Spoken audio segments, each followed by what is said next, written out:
only thing hotter than the temperatures outside is the action inside the UWA Elite ring.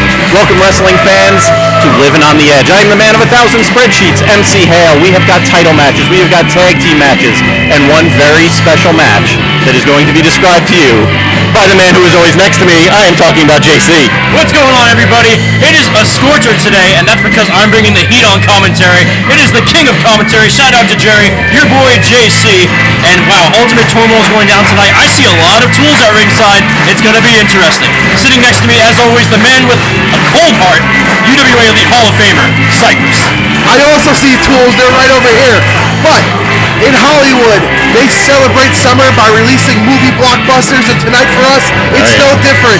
Because tonight, Living on the Edge is our summer blockbuster as we follow in the footsteps of great summer movies like Battlefield Earth, The Lone Ranger, and The Adventures of Pluto Head. What? Those are all flops. See, you're fantastic. Let's go to the ring. Let's go to the ring. Are you ready to get this party started?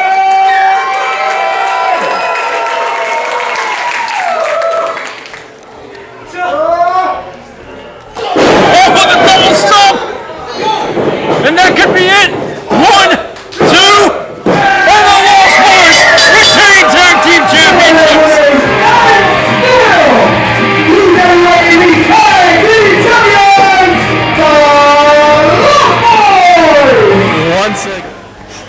Eddie Thomas up top. Blockbuster. What a beautiful double team maneuver.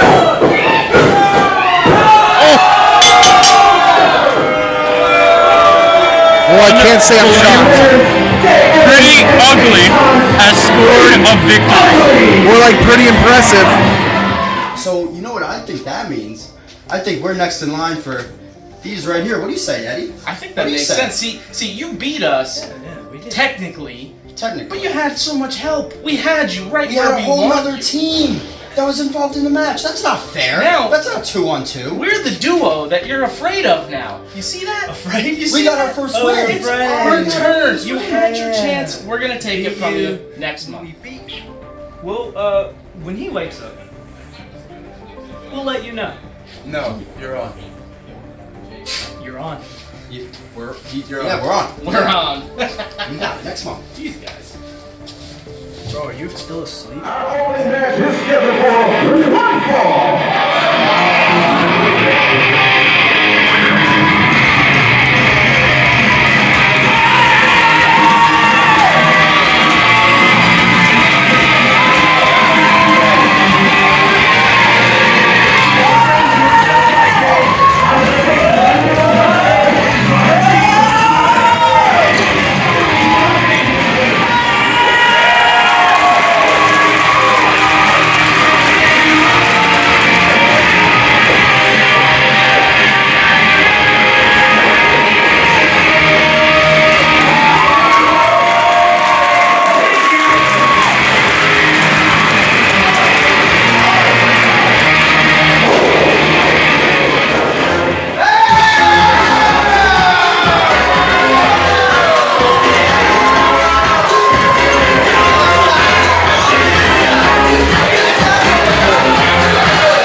River, our opening match is scheduled for one fall.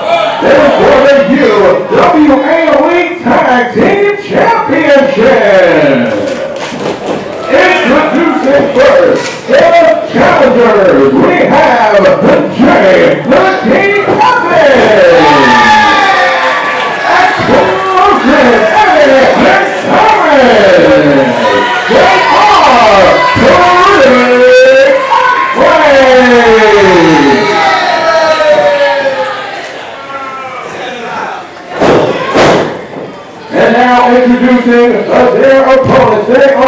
UWA Elite Tag Team Champions,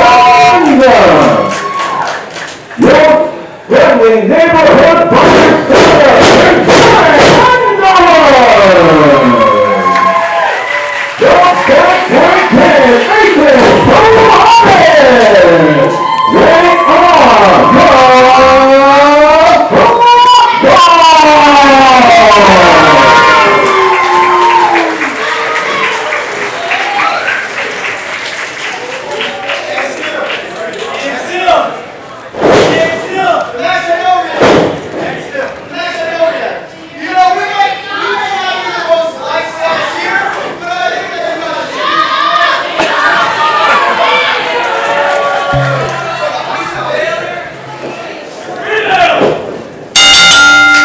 Alright, and we have our action started. Our opening contest here at Livin on the Edge is your Tag Team Championship match. And this one's an interesting one. The Lost Boys pinned Pretty Ugly to get those tag team titles.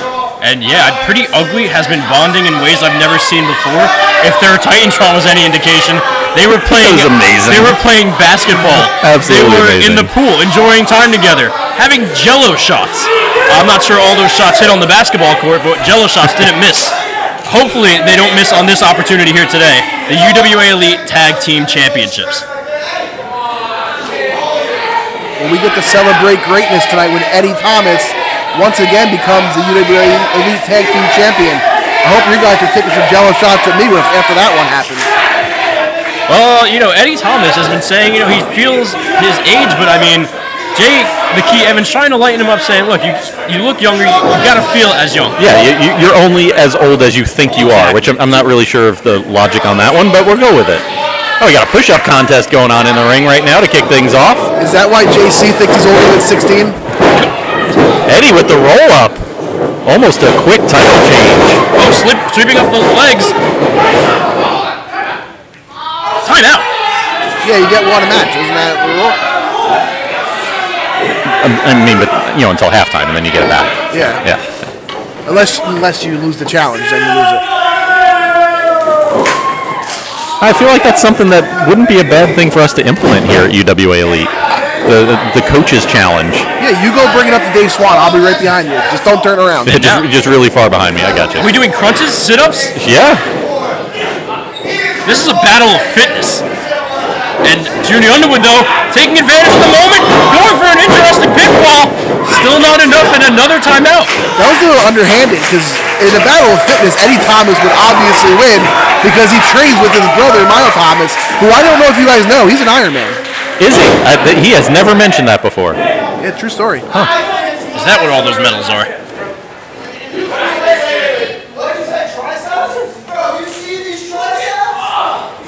Looks like we're going for every part of the anatomy here. It looks like a pose down from the back break kid, Ethan Promise. I challenge you in some dips. Yes! Wait, JC, you should. All right, we're doing dips now. JC, you should pay attention to this because you could use a workout. Come on, Cypress. I go to the gym every day. What, the play gym with like little kids? Oh yeah, the arm workout using the bottom ropes. Both going really fast here. Oh, wait. Evans is starting to slow down. Feeling the weight get to his arms there, and now he's up, but Promise is still going. I mean, Promise. We got a pinfall here from Evans. Oh wait, putting him inside out on the pinfall of his own. No. Into the side headlock. Wait, no. Gets out of it. Holds on to the arm, sends him into the ropes, and the shoulder tackle.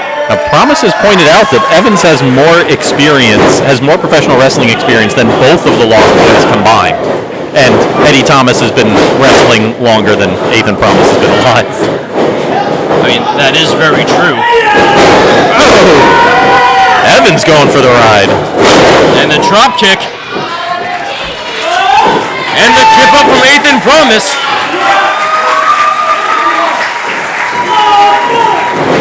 Fans here in South River solidly behind the Lost Boys.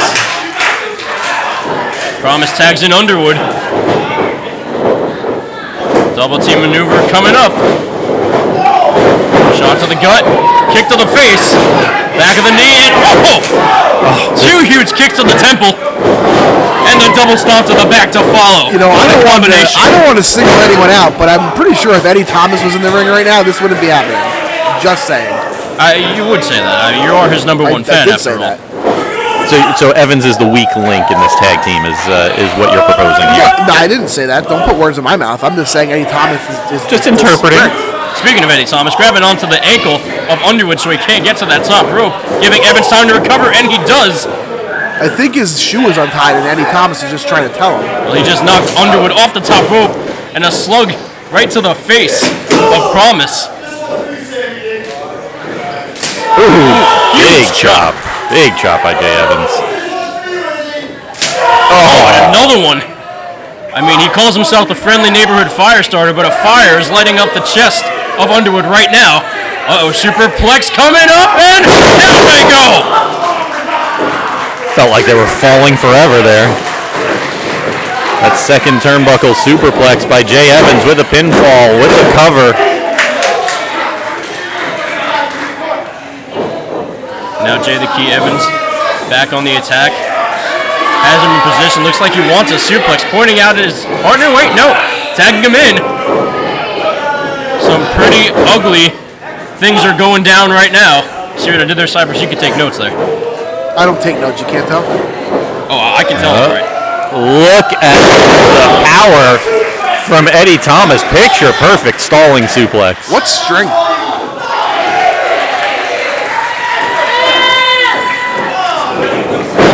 Eddie taking a little bit of extra time, letting Underwood get that kick out. You know, Eddie Thomas was going to be an Iron Man, but he didn't want to upstage his brother. He didn't want to make him feel bad. That's a fun fact. However, Eddie Thomas, a former Iron Man champion. Correct.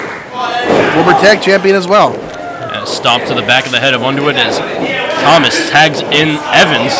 Also a former I champion. You can just throw them all out there. Oh, and going after the arm. Evans with a little how do you do there to set it up. Cypress, I bet if you have anybody's stats, it's definitely Explosive Eddie Thomas. I mean, we see MC Hale with 1,000 spreadsheets, but I bet you have 1,000 spreadsheets dedicated to one superstar, that being Explosive Eddie Thomas. If I ever had 1,000 spreadsheets, I don't think I think I would just, I don't want to say that. That's not PG. I'll just leave it at that. You get the point. You do not have 1,000 spreadsheets, I think is what you're trying to say there. No. Yeah. Things are just better left unsaid. Underwood, though, trying to escape from the grasp of Jay the Key Evans. Well, Evans has him hung up on the second rope and delivers a vicious DDT. In a position like that, you can't even get your legs under you to try and mitigate any damage. Oh, quick roll up. No, Evans escapes. And a pinfall of his own. Evans with a crucifix roll up of his own there.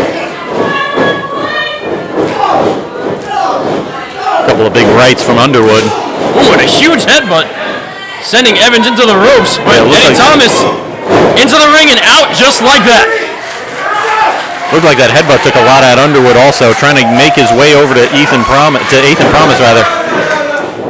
Oh wait, but Thomas has the ankle of Promise. Evans. Underwood able to get away from Jay Evans, looking for the tag, but nobody home as Eddie Thomas was able to take Promise off of the apron. Underwood has no one to blame but himself. He threw Eddie Thomas over there. What was he supposed to do? Not attack Ethan Promise? Come on. I mean, I would have did the same thing. I agree with you 100% on that. You should. That should be your catchphrase. I agree with you, Cypress. MC Hill, what are you doing to me? I'm a lonely man on the island. He's not wrong. You're gonna be a lonely. You're gonna be a lonely man the rest of your life. Just deal with it. And now Evans seating Underwood on the top turnbuckle. Underwood's in a daze. It looks like he's seeing stars. Yeah, looking toward his corner. Promise is trying to wake him up a little bit. I'm not sure that it's working. Jay Evans looking for another superplex. Doesn't look like he's going to get it as Underwood back on the attack. And all the way through for the power bomb. That took every bit of energy Underwood had. Promise trying to amp him up, trying to get him to the corner for the tag. He's trying to lead him over. Well, Promise has enough energy for everyone in this building right now. Meanwhile, Evans motionless. Oh, the battle of a tag. Who will get the tag first? Underwood or Evans? The race is on. Eddie's Underwood yelling. within reach. Promise is yelling. Oh, they both got a tag. Promise. Clothesline with a drop kick to the back of the head of Evans. Oh, and the backbreaker to Eddie Thomas. Picking up dust to Evans and a huge clothesline in the corner. Wait, reversing the Irish whip and oh, the slick kick from Ethan Promise. Love that turnbuckle roundhouse from Promise. Springboard and crossbody. This has got to be it. 1, 2. Only 2. It's going to take a lot more than that to put down Eddie Thomas. Promise showing some ridiculous athleticism with the slick kick and then that huge crossbody, springboard crossbody. Being in the ring with Eddie Thomas must have rubbed off on him. Now Eddie Thomas. Oh! With a version of a T-bone, I believe that was. Eddie Thomas has more moves than I know names of. Notice he hooked his hand with Ethan Promise's hand. That could pull the shoulder socket right there. Kind of a gut wrench T-bone. I don't know what we're calling that. And a huge forearm from Evans sends Underwood off the apron to the floor.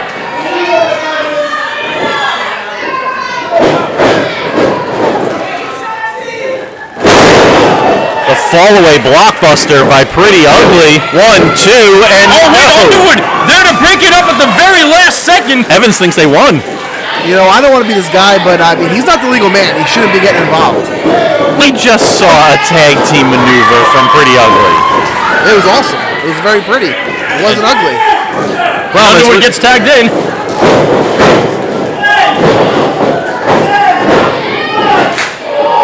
Underwood reading Eddie Thomas's reversal attempts, block attempts. And rake to the eyes from Eddie Thomas gets him out of trouble for the moment. There's the clothesline Promise there, and a backstabber. Oh, going up on the shoulders. And the cradle flare. Not the legal man. Oh, it's as if someone said that already. Referee Sharp letting him know, not the legal man.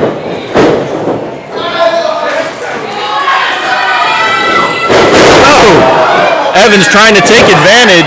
1, 2, and no, not quite. Junie Underwood just barely able to get that shoulder up. And Evans not agreeing with our ref Sharp here. Wait, what's his name? Ref Sharp. Sharp. That's his name. Sharp. Yeah, That's Sharp. a stupid name. I mean, it's his name. I would have changed it. I don't know. I mean, are you really one to be criticizing names, Cypress? Yeah, where'd you get that from? Cypress Hill? Good one. Meanwhile, Mikhail back in the ring. Did I just get a good one from Cypress? That's on the record, folks. It's called sarcasm. Oh, and a spinning heel kick. Oh! The knee to the temple. Big knee from Promise. And welcome to Wonderland. 1, 2, and 3. Now, if you notice, Eddie Thomas didn't get pinned. Just gonna throw that out there. Nonetheless, the Lost Boys have retained the UWA Elite Tag Team Championships. Junie Underwood, 8th in Promise, once again standing tall in the middle of the ring. If you would like to see the fallout from this match and from all of the matches you are going to see tonight at Livin' on the Edge, make sure you are following us on all of the social media at UWA Elite, as well as joining up for the UWA Elite Network. Head to UWAElite.com.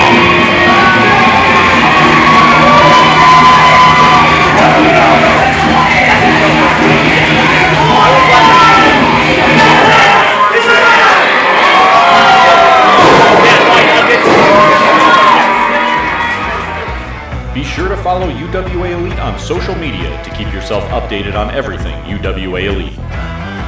Want to be a member of the UWA Elite Army? You can follow UWA Elite on Facebook, YouTube, Twitter, Instagram, and TikTok today so you don't miss out on any of the latest UWA Elite news and announcements. Relive every UWA Elite Supercard in history from the comfort of your own home with the UWA Elite Network. featuring over 200 videos and over 26,000 minutes of exclusive footage from over 10 years of UWA Elite media that you can't get anywhere else. Plus must-see events from over a dozen other promotions, and all for only $6.99 a month. Head over to UWAElite.com to join today, where new subscribers get their first week free. Well, it's all legal. Wait a minute! He's got him on the shoulders! FAFO. For all future opponents! Right on top of the trash can! And the trash can didn't even give. 1, 2, new champion!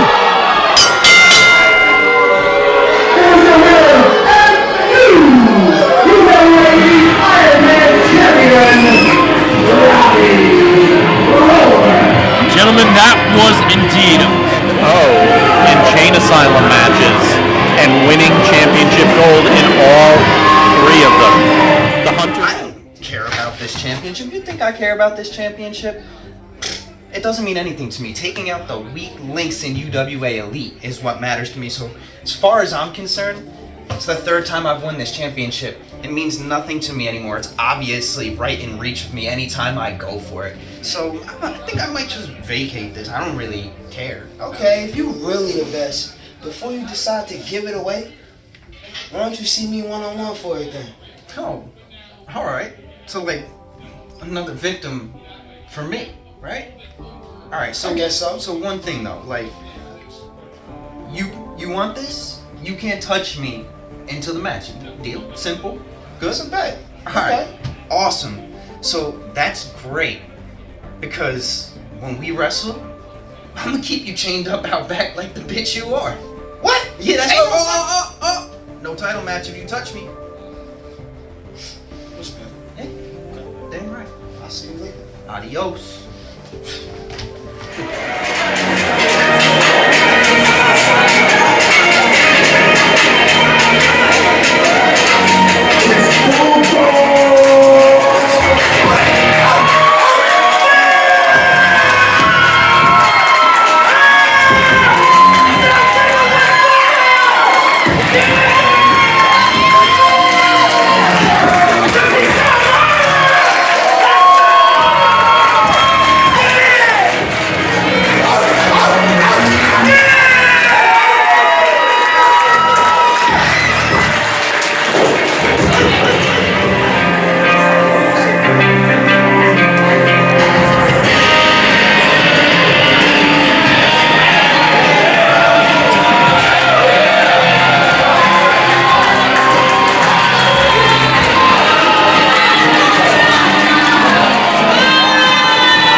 New Jersey. This match is scheduled for one fall. It is for the UWA Elite Ironman Championship.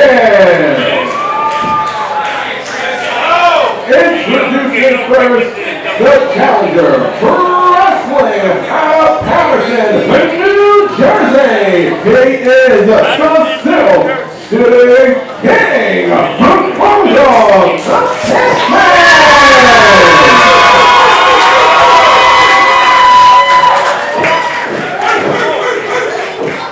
And now introducing his opponent, wrestling out of Rapid City, South Dakota. He is the UWA Elite Ironman Champion. He is the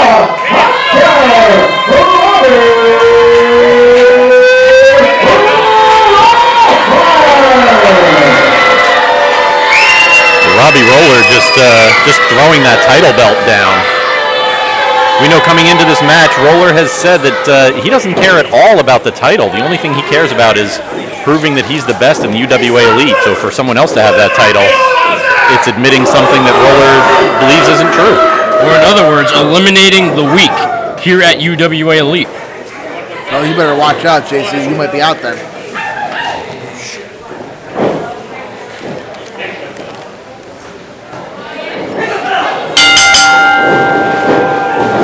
And Robbie Roller just rolling to ringside. You know what I don't understand? How could they boo a man like Robbie Roller? The guy came out with an American flag jacket. How could you boo someone like that?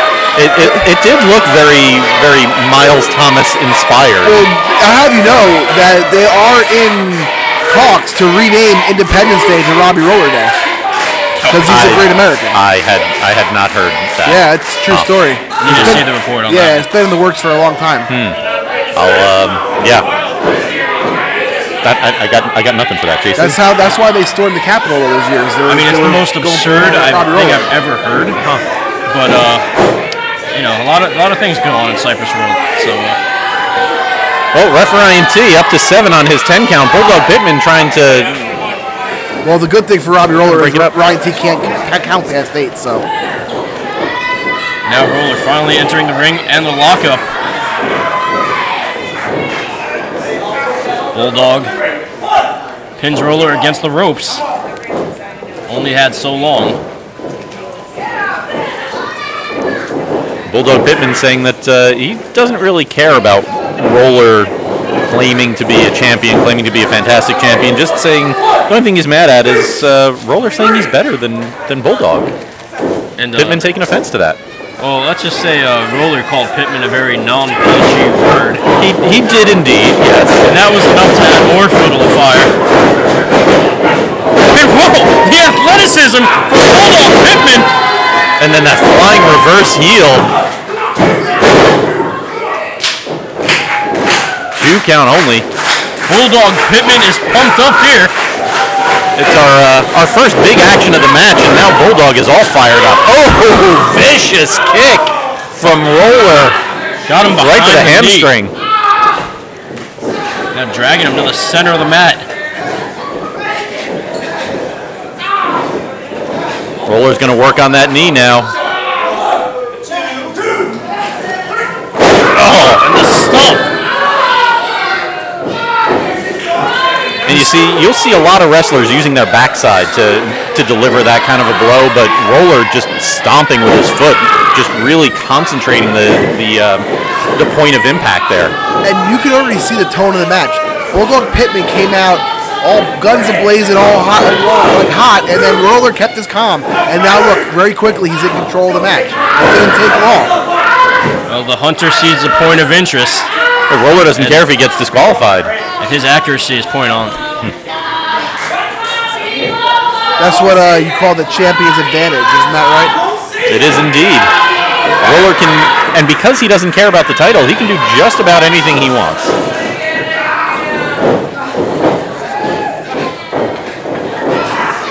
Ooh, just twisting the ankle.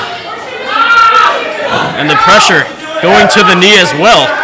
He's got the first half of a figure 4, but he's not even locking it in. He's just twisting that ankle, putting torque on the ankle, on the knee as much as he can. Oh wait, but Bulldog Pittman holding him up and no. Trying to stand up on his own 2 feet and a clothesline quickly takes him down. And nowhere to go by Pittman. I mean, if you've only got one leg, you really can't dodge much. Yeah, Pittman unable to get out of the way of a vicious clothesline by Roller. I mean, the expression in his face says it all. Robbie Roller just taking his sweet time and doing the Nature Boy strut. Oh, and the knee. Right across the throat of Bulldog. Actually, that's the Robbie Roller strut. Nature Boy stole it from him. Ric Flair stole it from him. Yeah, I don't know if we could say his name. I wasn't sure if we were going to say Buddy Rogers or, but, that's going back a long way. Gorgeous George. There you go. Yep. The first one, not the second one. The second one had a slightly different career. Very different. Two different people. The crowd here firmly firmly behind Bulldog Pittman. And some shots to the stomach. Wait, no! Roller grabbed onto the neck, took him right down. Yeah, Pittman trying to get ahead of steam. Roller was having none of it. Well, Bulldog, who we always see with so much energy and so much athleticism, it's been taken away from him by the Hunter in this matchup. It started with the knee, and now he's going after the head. Completely picking him apart.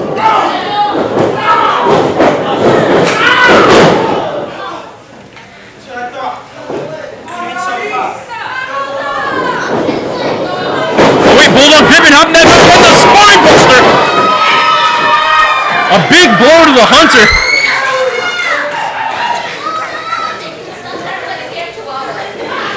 Still favoring that knee, though.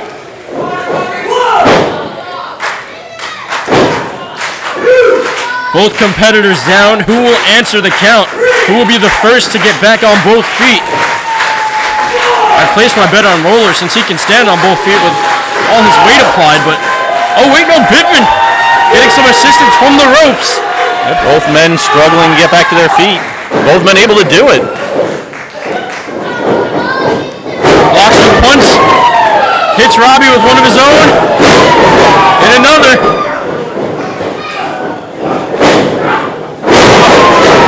Pittman with the jumping neck breaker. And while he has energy for the moment, you can still see him favoring that knee. Irish whip into the corner. Bulldog's going to try and get ahead of steam over here. Big avalanche. And a spear! Pittman's got to get a cover here. Looks like the impact was a little bit too painful for Bulldog. Needed a few extra seconds to collect himself before getting that cover.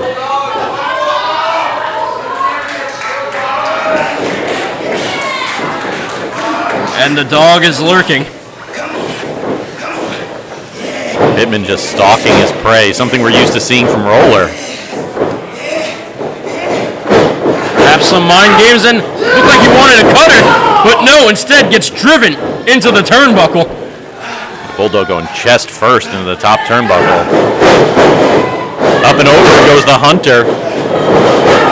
Bulldog throws him into the turnbuckle, but met with a huge right hand. Roller able to put on the brakes. Oh. 2.99, as a certain new video game would say. I think that might have been a little slow to count. And Robbie Roller, the look of surprise on him. The straps from the singlet are coming down. Statistically, you know what that means. Yeah, that adds 10% to your strength. That's science. I thought it was math, but okay. And the cutter! The cutter from Bulldog Pittman! Roller was looking for the FAFO. Pittman able to reverse it into the cutter, eventually getting a cover. Still not enough for the Iron Man Championship. For someone who doesn't care about the title, Roller's fighting awfully hard to keep it. Oh, he doesn't feel that Bulldog Pittman is fit to be the champion. And I like Bulldog Pittman, but I kind of agree with Robbie Roller. I don't think he's ready yet.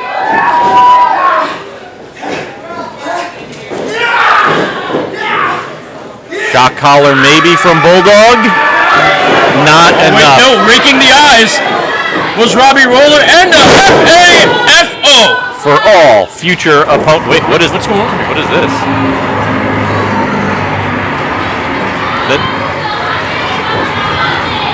That's Roller. That's Roller.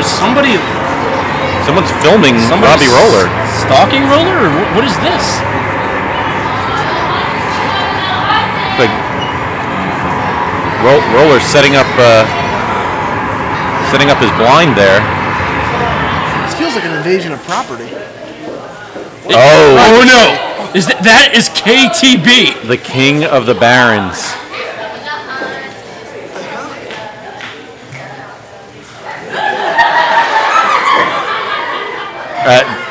The Hunter wanted to catch a beast, and KTB taking out Roller's trail cam. Oh, up by Pittman! 1, 2, 3!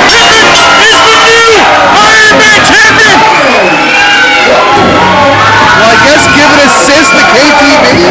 Ultimate distraction from KTB. Unbelievable.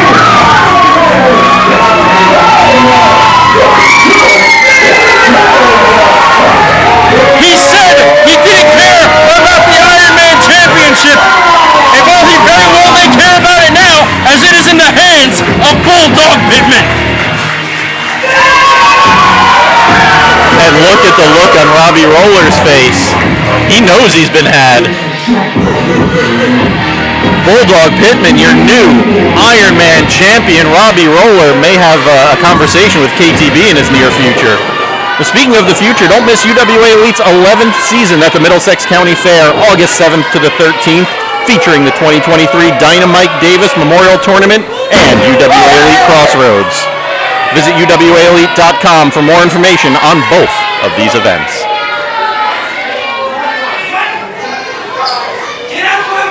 Well, it's either you two or Kai.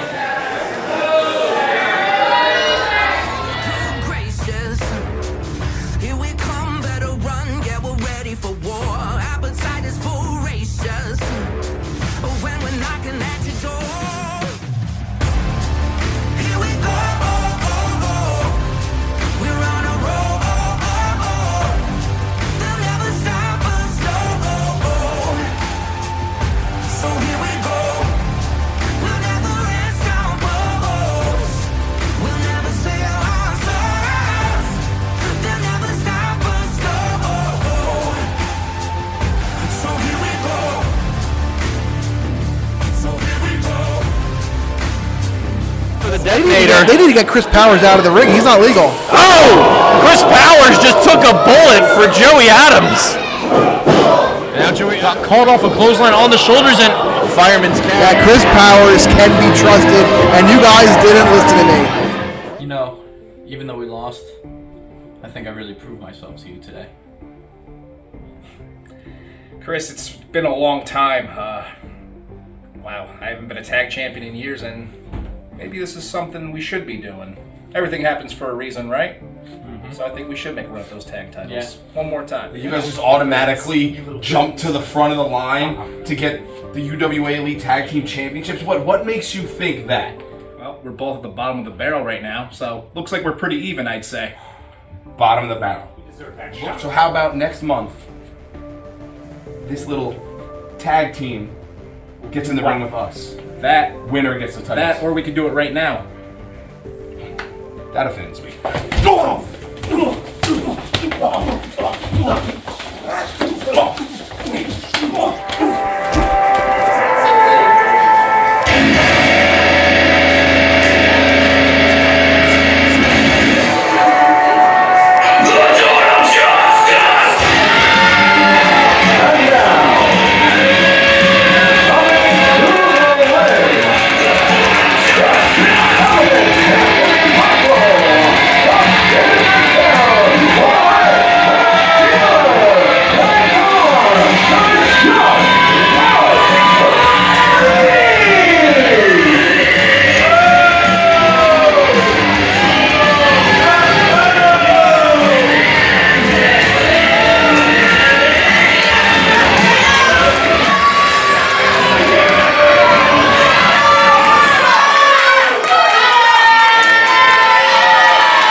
All right, tag team action coming at you. This match will determine a #1 contender for the tag team championships.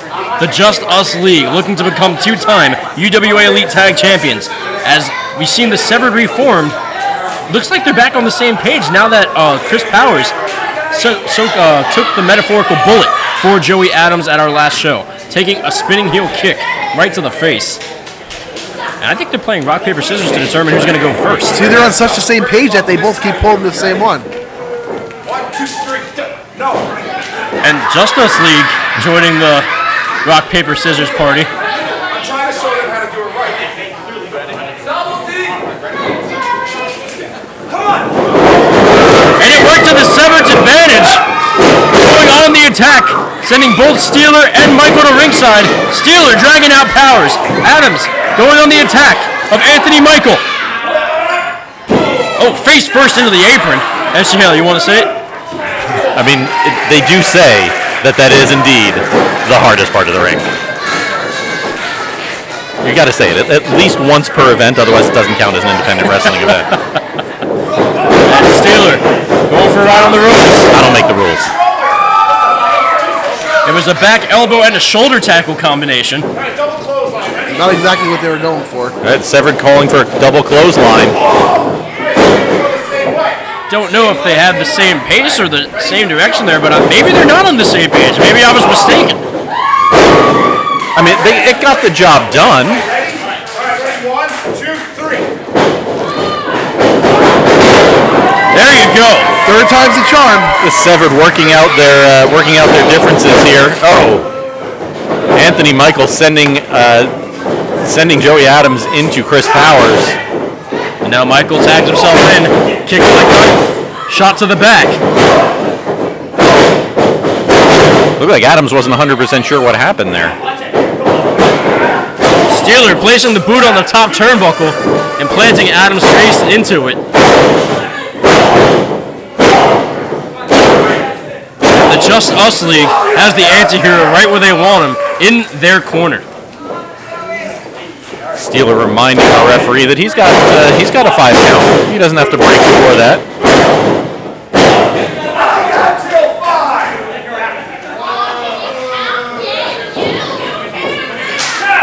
And the tag to Anthony Michael. Adams trying to make his way out of the corner, but quickly got cut off by both members of the Just Us League. And nobody cuts through it in half better than the Justice League here in UWA Elite. This reminds me of a movie called Stomp the Yard. In this case, it's at the expense of the anti-hero Joey Adams. Sometimes I just don't know why you talk. Like, I just don't. Have you not seen that movie? No, why would I? Uncultured, as the kids say these days. Hold up.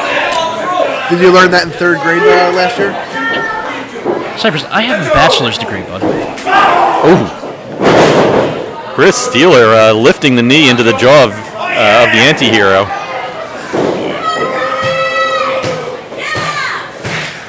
Chris Powers trying to get the crowd here behind Adams. Looks like it's working. Grabbing onto the arm still, sending Adams to the rope, and the back elbow.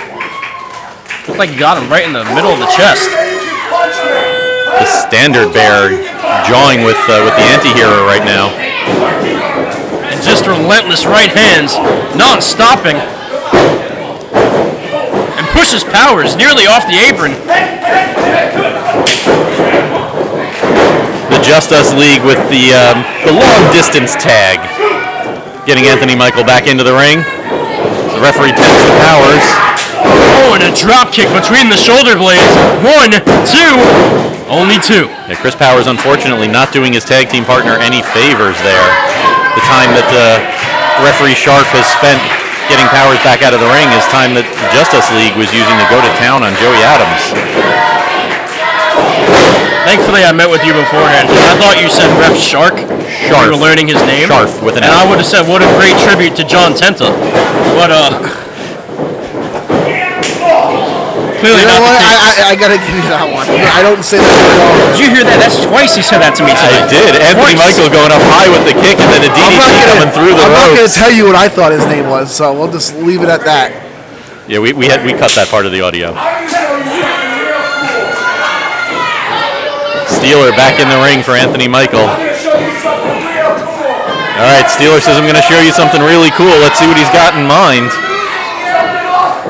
Oh, jawbreaker. And Steeler looks like he's going down, but wait a minute, holding himself in place. No, wait. And no, Steeler. Okay, Steeler's able to hold up. Big scoop slam.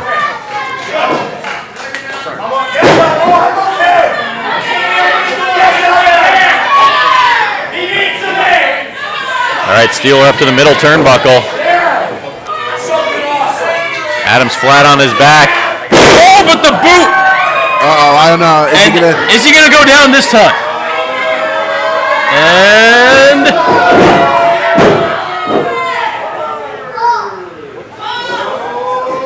well, Adams having to think quick. Both of his shoulders are on the mat. Oh, he's all right. He's okay. Oh, there you go. Timber. Steeler tripping over the anti-hero. Both men down in the ring now. Both men desperately needing a tag.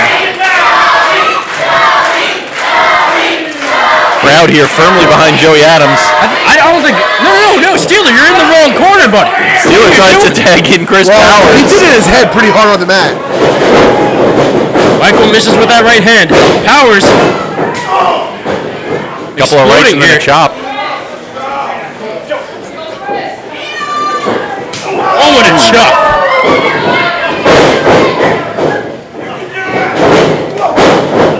Steeler misses his attempt. Some jabs and a chop for Steeler. Both members of Justice League in a corner. Pinpoint accuracy. Big drop kick by Chris Powers. Hollywood stuntman going coast to coast. Oh, drop kick into the hip. Looks like he hit the left hip of Anthony Michael there. You ever get hit in the hip? It hurts. Indeed. Chris Powers going to send Anthony Michael for the ride. Maybe. No. Sixth Element trying to reverse it. Big knee to the midsection. The great equalizer. Well, Joey Adams tagged himself in there. I don't know if Powers even knew. No leaf clover coming. Maybe. Adams trying to get around on it. He finally does. Steeler throwing Powers out of the ring and then finally breaking up that submission.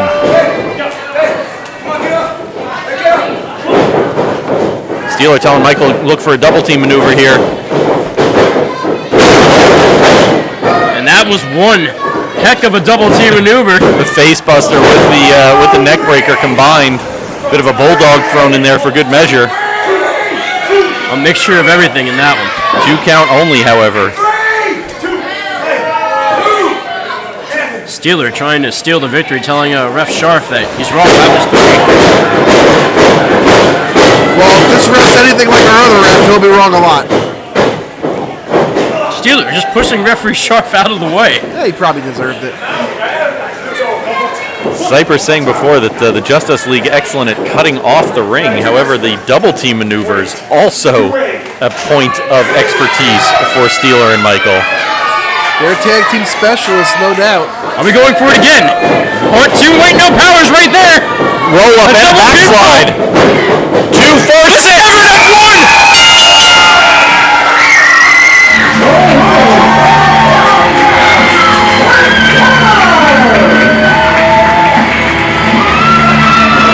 With this victory, the Severed are moving on to face the Lost Boys for the UWA Elite Tag Team Championships. It was said before this match, Joey Adams said himself that he wasn't sure the Severed would continue if they were to lose here tonight, but that is not the case. The Severed is good and well. The farewell tour is going to have to wait at least another month, possibly more. Joey Adams and Chris Powers very much looking like they're on the same page, and the Just Us League looking dazed in the middle of the ring.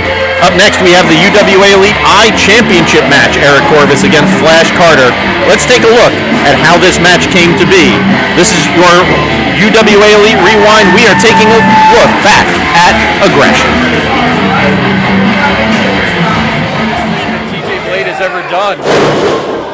Zero Machine, 1, 2, 3.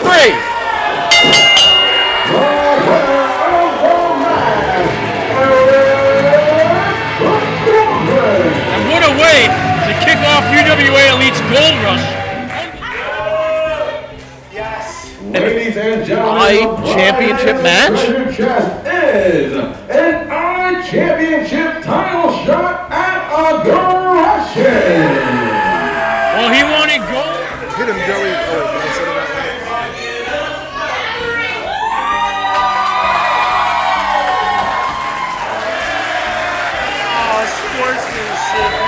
his spot here at commentary to face off against his opponent at aggression. The Mat Mechanic against the new iChampion. Get your tickets at UWAElite.com right now. Aggression, it is coming your way June the 17th.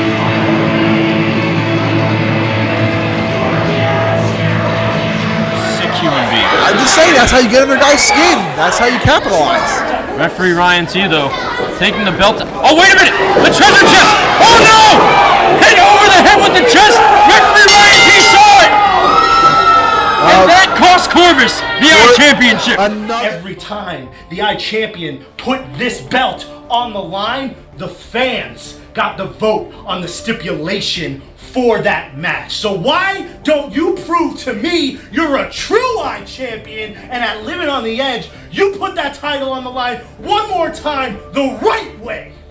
You know, I'm not only a true iChampion, but I am a back-to-back most popular wrestler of the year here. So, if you want to put it up to the fans, I know the UWA Elite Army will not let me down. So me and you next month, we finish this at Livin on the Edge. Yeah, and the match ends the right way, champ.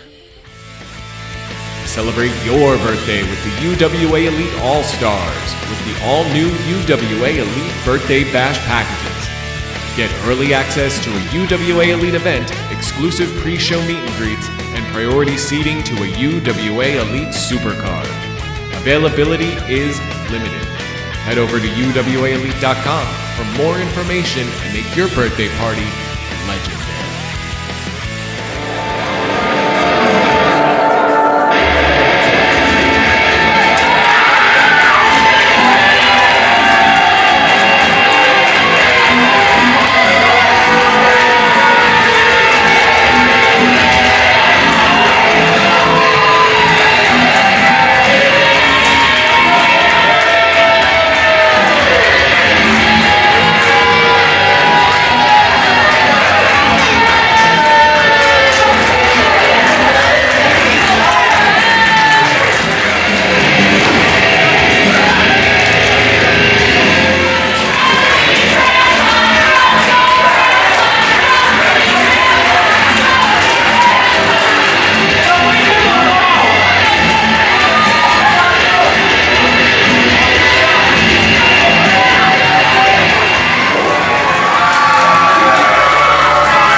Flash and Corvis looking to get the match started a little early there.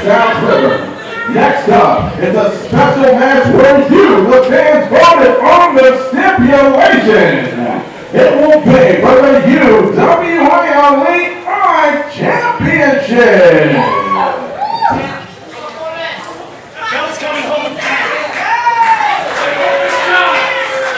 Introducing the first, the challenger, who wrestling out of Victory, McNelis, New Jersey. Here is the Mat Mechanic Elite.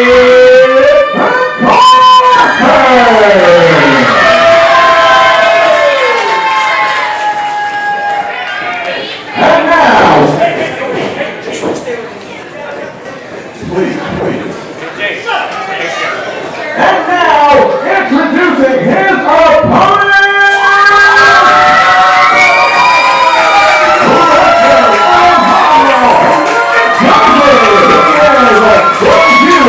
UWA Elite iChampionship!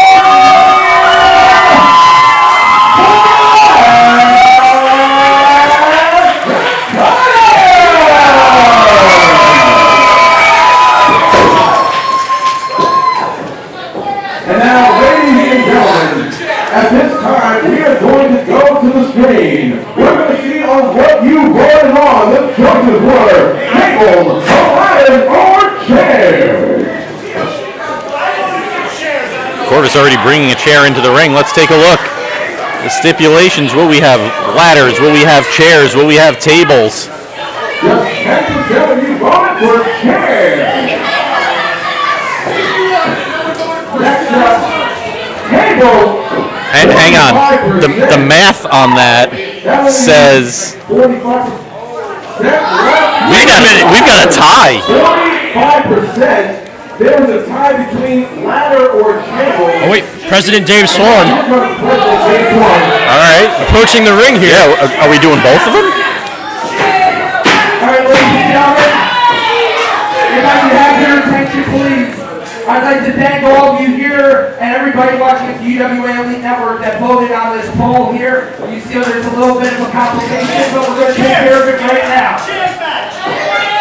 There is a tie between ladder match and tables match.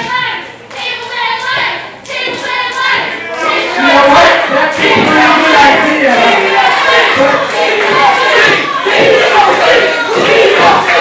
A crowd chanting for all three. You guys want a TLC match? Then that's what we're going to do. Hang the bell. Let's go. Well, it looks like everyone in this building wants this match except for one person.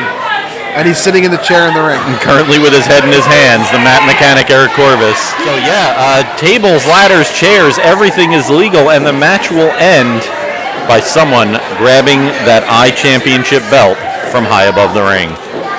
Yep, tables, ladders, and chairs far from tender, love, and care. I'll tell you that. And we're underway. Corvis racing to the outside, but Flash Carter grabbed him by the waist, but is met with a back elbow. Corvis playing possum a little bit, faking that he was going to go for the ladder. Flash Carter biting on it, and I think that's going to be the story of the match here as far as Eric Corvis' strategy. See, that's what I'm talking about. You just ground them. Use the chairs to your advantage. Exactly what I said.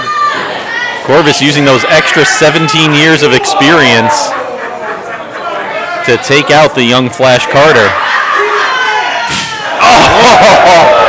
Well, we got a mat mechanic hat now on the dome of Flash Carter. Now Corvis just shoving it down his throat. Exactly.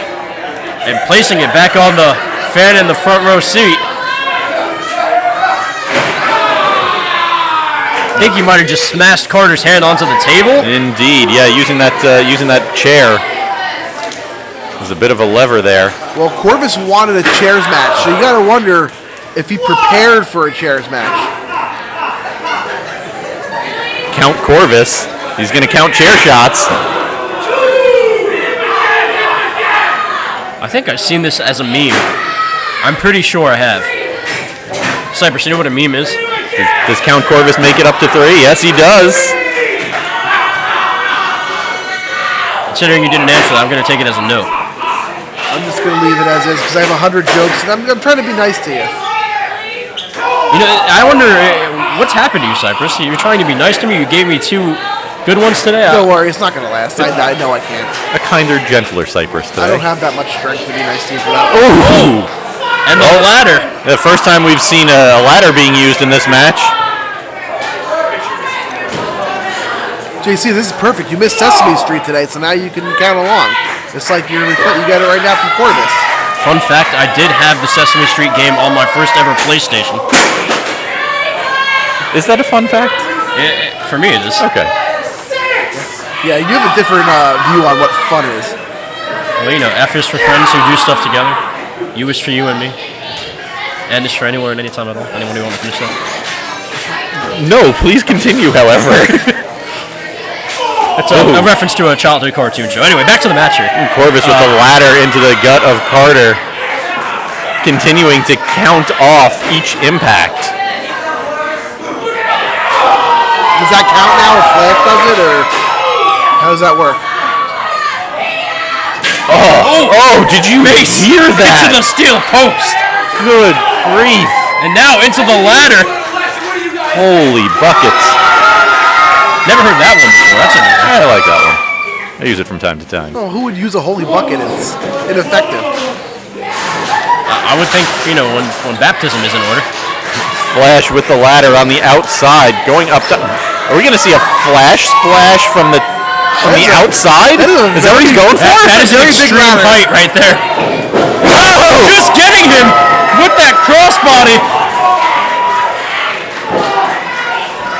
It's not a flash splash, but it doesn't matter. It's effective nonetheless. Big crossbody from the iChamp.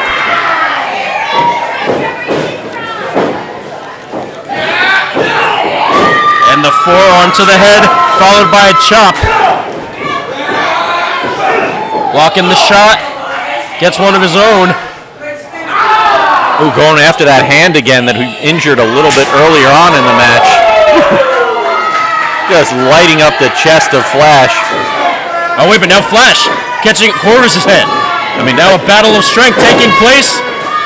Flash very, very quickly realizing that, whoa, look at that. Rainbow cutter! He transitioned it into a rainbow cutter! Flash Carter quickly realizing a test of strength very much favors the mat mechanic.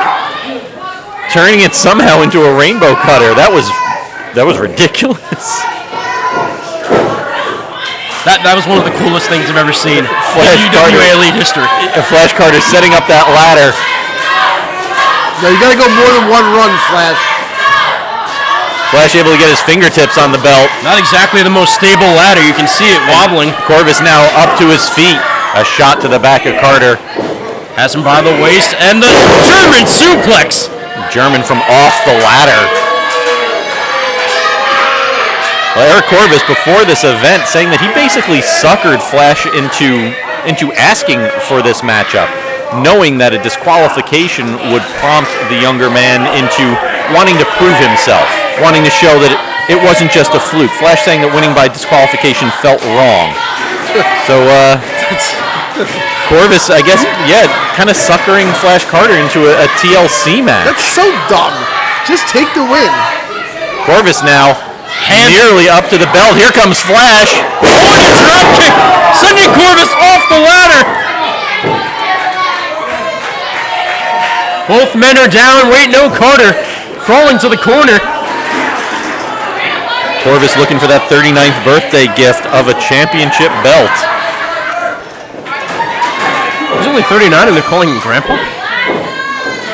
I mean, in this match, as Corvis pointed out, he's got 17 years of experience on Flash Carter. So, in that sense, yes, he is definitely older and more experienced. Whether it's a positive thing or a negative thing, I guess depends on your point of view. 17 years ago, I was 8 years old.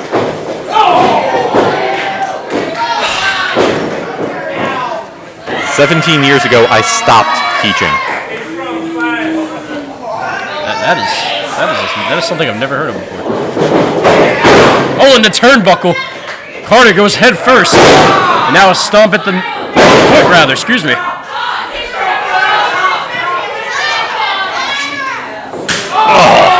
It's that thumping chop that Corvis delivers.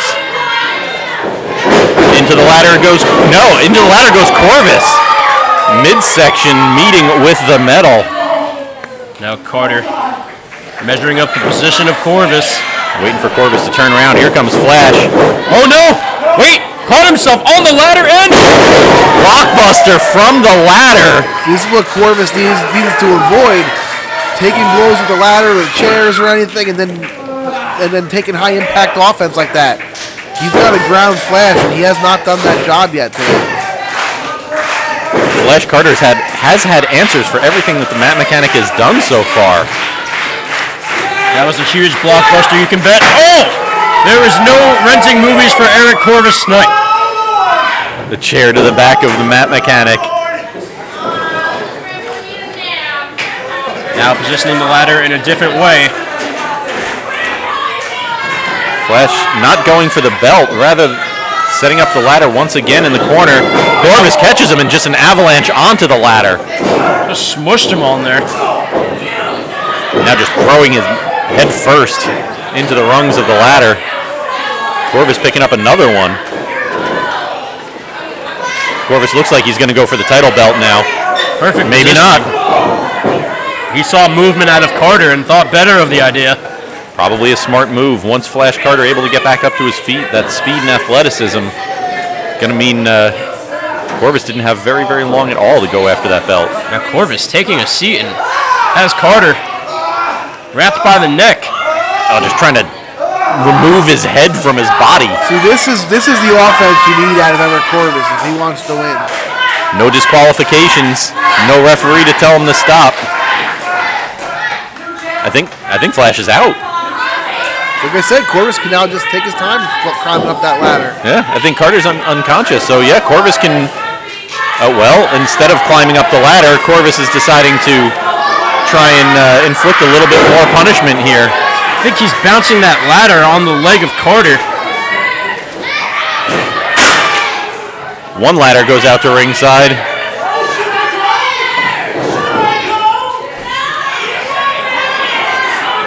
Corvis playing with the crowd.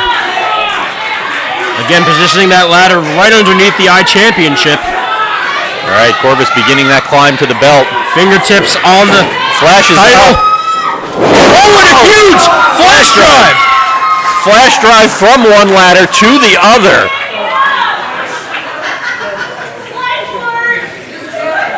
But you know, we've seen Corvis take the rainbow cutter and take the flash drive, even a flash splash, and it was not enough to put him down and out. But Flash doesn't need a pinfall here. He just needs to make it to the top of the ladder before Corvis is able to get him off. Can that incapacitate Corvis enough to get him to the title? Wait a minute, what's Flash Carter doing here? Flash has changed his mind. Grabbing a chair. Oh, Flash taking a page out of Corvis's book. Getting rid of the ladder and deciding to inflict more punishment instead. Now opening up the steel chair. Got the chair right next to the ropes. Opening up a second chair maybe? No, just gonna hit Corvis with it. Oh, the echo.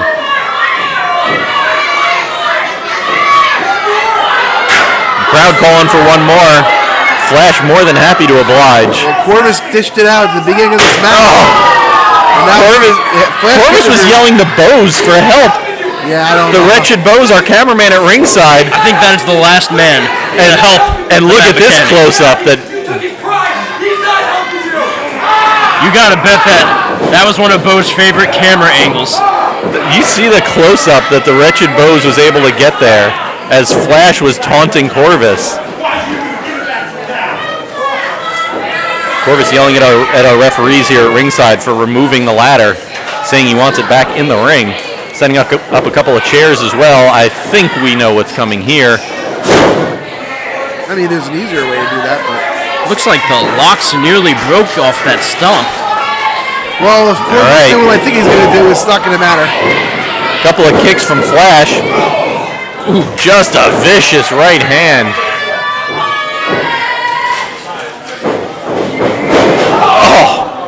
Corvis with a big head of steam driving the top of the ladder into the gut of Flash, the iChamp. If Flash made a mistake, he should have climbed that ladder instead of punishing Corvis with those chairs, because now Corvis is angry. Flash able to get out of the way just in time. Another ladder here. Not going up top, instead throwing it into the midsection of Corvis himself. Now lighting up the chest of the mat mechanic.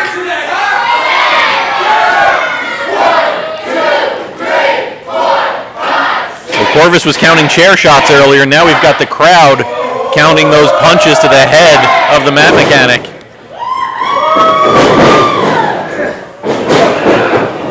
Oh my God! Flash going for a tornado bulldog, but Corvis was able to hang on and throw Flash Carter into the ladder. His spine maybe in the worst shape of its life. Unbelievable.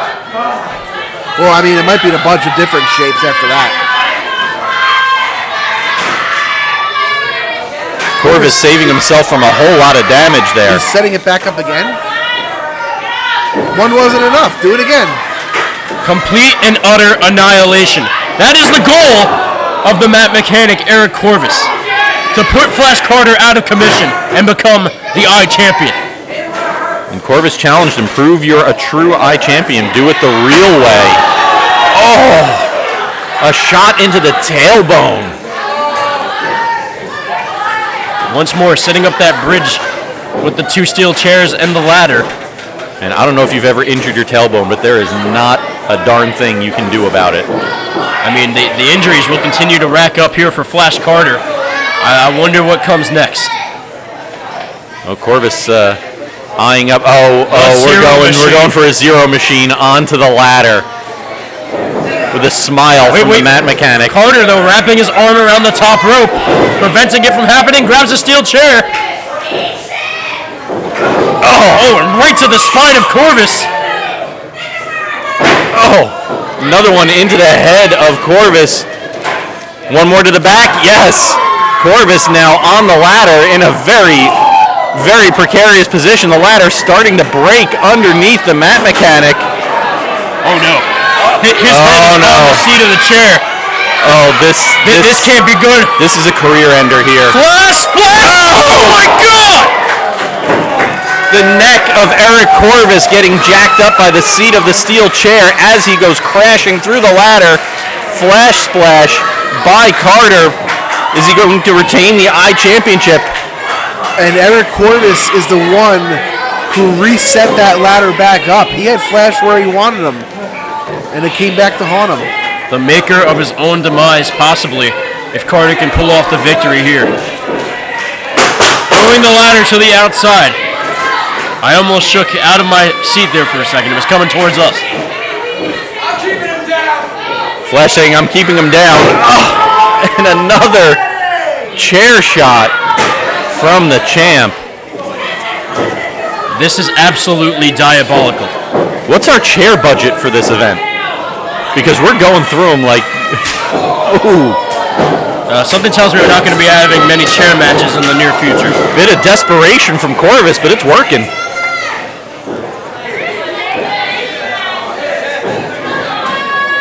And now a third steel chair coming into play here. Wait, no, 4. Yeah, wow, the seats of those steel chairs are just so out of place. That is a very, very uncomfortable landing zone that has been set up in the ring right now by the Mat Mechanic. Crowd trying to get behind Flash Carter to fight back.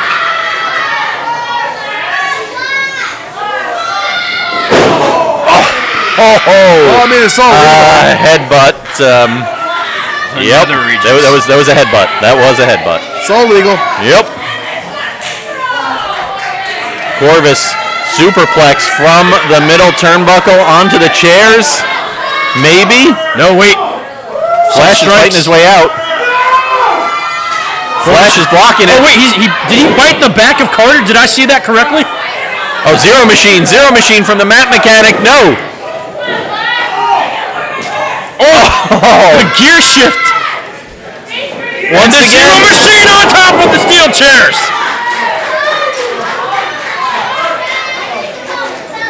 Both men down in the ring. Just destruction. Implements of violence strewn across the ring, bodies across the ring. What is Corvis? Oh no! Oh, my God, man, have mercy. Carter definitely feeling a flash after that. And you guys thought the headbutt was bad. Oh, I mean, it was. That was just 10 times worse. Extra. No words. No words. Extra. 2000's good. Corvis with a table now from ringside. The only thing that hasn't been used in this match so far. Crowd chanting Flash. Flash able to get to his feet. Corvis trying to get that table into the ring. Oh no! His fingers were underneath the table. A knee to the face of Corvis. Here comes Flash, still in quite a bit of pain. Chasing Corvis around the ring, sending him into a ring post. It's how Flash started this match. Let's see if that's how he'll end it. Watch out, Ryan. Flash trying to get the officials out of his way. And now the legs are being set up for the table. That's the problem with using the table. It takes you time to set it up. And in that instance, it was all that Corvis needed. Oh no. The leg is broken has on collapsed. That table has seen better days. He is the innovator of offense. Corvis said, I'm going to make my own legs. Yeah, the only problem is those chairs have been bent out of shape a little bit.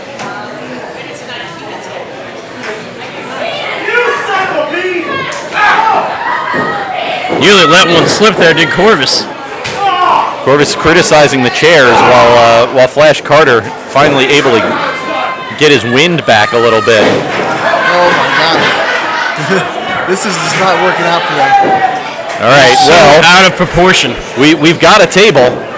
We've got a table set up. The danger zone has been set up, and it's not looking good for Corvis. I mean, at this point, I don't know that it matters who goes through it. Both men have been battered and beaten. Flash says he's going down. Let's see. Superplex from the second turnbuckle from Flash. Turnabout's fair play. Corvis able to reverse, able to block it. Corvis trying to put Flash through it. Flash trying to put Corvis through it.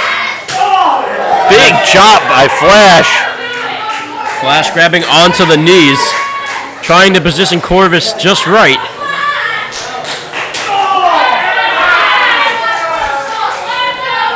Flash looking for his landing zone. Corvis trying to fight it off. Oh my God! Carter bent in half and through the table. Corvis able to fight off what I think was going to be a Frankensteiner from the top rope. Power bombing the iChampion through the table. And those legs weren't even set up, so underneath that wood of the table is the metal legs. So it's wood and metal that these two men have gone through. Flash obviously taking the brunt of it. Oh, and Corvis got a piece of that table. Oh, he dropped it. I thought he was going to hit him with it. The beating that both these men have taken throughout this matchup is just immeasurable.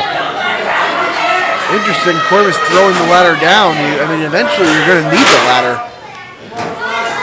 I mean, I'm not sure that Corvis is going to stop while Flash is still breathing. Oh, he's just going to pile everything on top of him. Well, we've seen the mat mechanic use a frog splash to put away many of his enemies before. Corvis, he's not going to do a frog splash through the table and through the chairs, right? Well, I think it would hurt him just as much as it would hurt Carter. I think he's just going to try to cover him up and get the belt. Probably a much smarter idea. A much younger Eric Corvis may have done what you said, but not now. All right, Eric Corvis climbing the ladder. There is life from Flash Carter, but it might be a little too late. No, Flash grabbing at the ankles. Just a home run swing with a chair, and again with a second chair. Wait a minute, is he going for a zero machine? Oh no! Just tossing Corvis off the ladder into that pile of wreckage. Zero machine, Death Valley driver, somewhere in between those two. And now Carter. It doesn't matter what you call it. He's got it! What a match!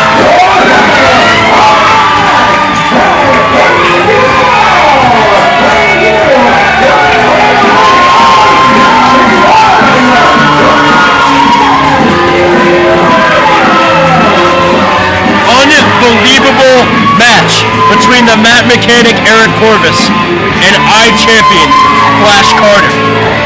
Absolute carnage. Corvis getting some assistance to go back to the locker room. All of the destruction. And Bose laughing in the face of Corvis. Meanwhile, still your UWA Elite iChampion, he is Flash Carter. Up next, we have tag team action. NKA, Nicholas K. Associates taking on Vertigo and Corey Dillinger. Let's go back to aggression, see how this match was made. This is your UWA Elite Rewind. From someone very close to me. A man who's a mentor for me in this business. And today, I return it to John Bose. And what a moment! Bose taking back the jacket that was rightfully his, and a hug to Flash Carter. Are you ready for the World Wrestling Action right now?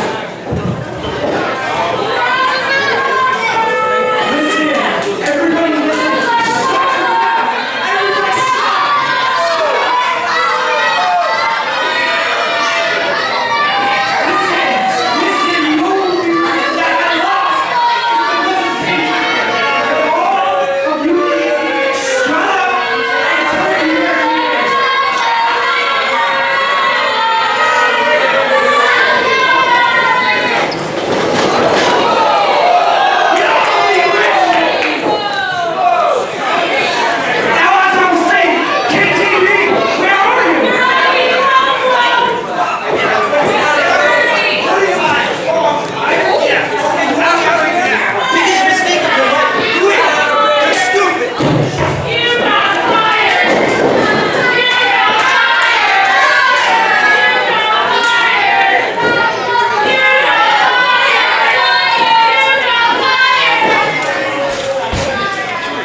This doesn't tie stuff. Oh, look at BT Bull. BT Bull just threw brass knuckles to Ty Thomas. Wait, and Vertigo and referee Ryan T did not notice it. Ty Thomas putting them on. Ryan T trying to pull Vertigo off of BT Bull. He doesn't see it. Vertigo and oh no! A big right hand with the brass knuckles. Vertigo. What's he? Wait a minute. He's putting the brass knuckles in the knee pad of Vertigo. Interest isn't going to end well. In his knee. Yeah. Vertigo doesn't know. He doesn't even know it's there.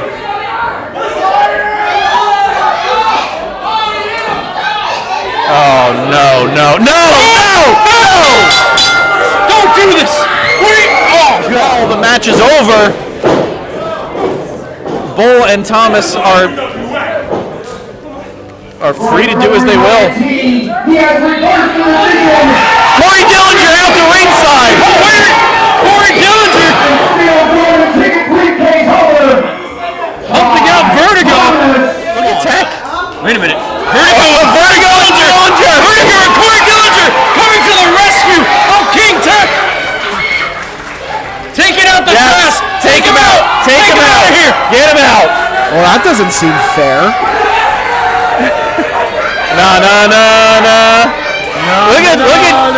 Look at Ty Thomas fighting. I know you threw your little temper tantrum a couple months ago, and I played by your rules. No, I played by your rules. I was nice. I defended this like you asked, but come on. I have 2 successful defenses now. I'm still the golden ticket holder. Come on. Let's go back to the normal rules. I can cash in whenever I want, and we can just go back to normal. Let's chillax. Clean slate. What do you? Come on. What do you think? What do you think?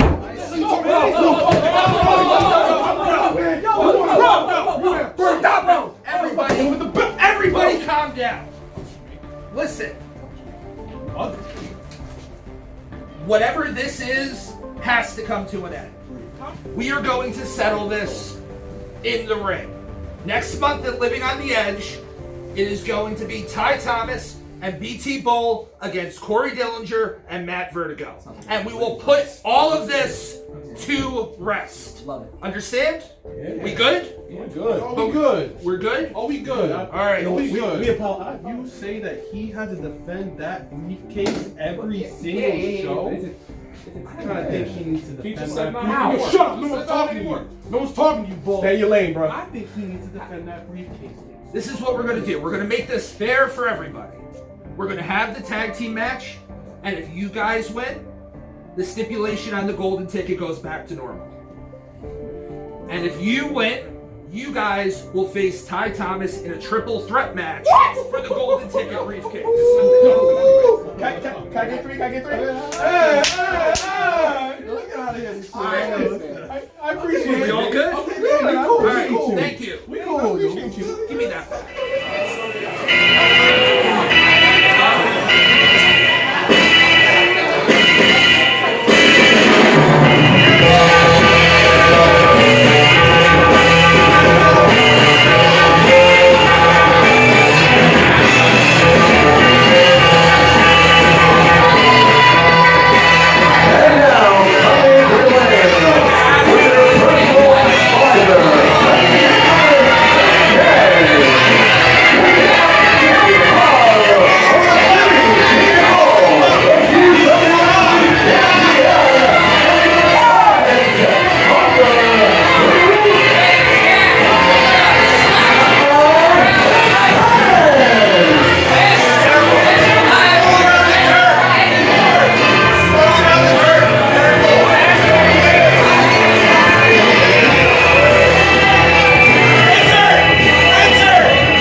Due to pending litigation related to injuries sustained at the hands of Mr. Corey Dillinger 2 months ago, Nicholas K. has been, what the hell, advised by his legal team not to make a public statement this evening. Thank you for your understanding and continued support.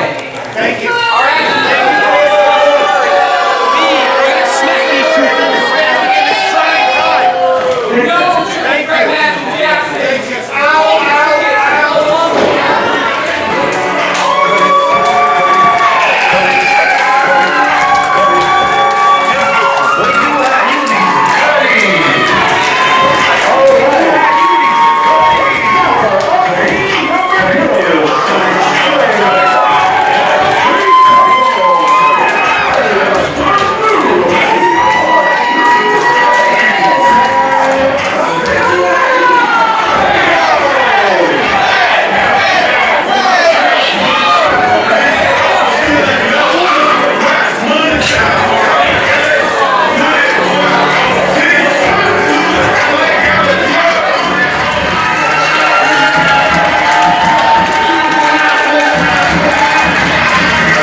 All four competitors nose to nose in the middle of the ring right now.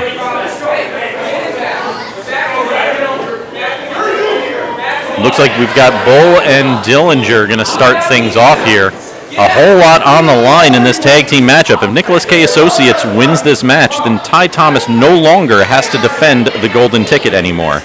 However, if Nicholas K. Associates loses, then this Friday you're going to see a triple threat match at Action in Jackson featuring Ty Thomas defending that golden ticket briefcase against Matt Vertigo and Corey Dillinger. A whole lot on the line in this matchup. Well, NKA has soiled opportunity after opportunity for both Dillinger and Vertigo.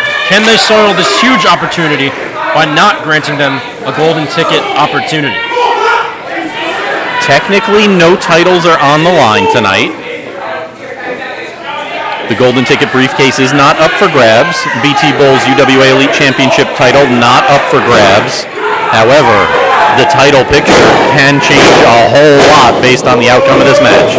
Oh, what a huge left hand, sending Ty Thomas into the corner. Smacked the taste right out of his mouth.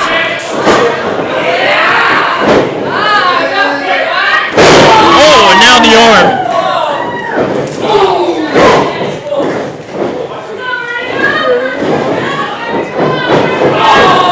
Into the corner goes Ty. Dillinger gets tagged in. You know, what's a little upsetting that Ty Thomas isn't going to join us on commentary tonight.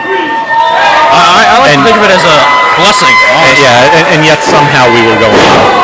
It's going to be tough. I'll probably hear about it on Twitter later tonight. But, what, from your 3 followers? That'd be 46. Ooh, all right. Vertigo and Dillinger, not tag team wrestlers, but yeah, showing some really, really good cutting off of the ring here. Well, Corey Dillinger is a former UWA Tag Team Champion as a member of the Designated Hitters, I believe.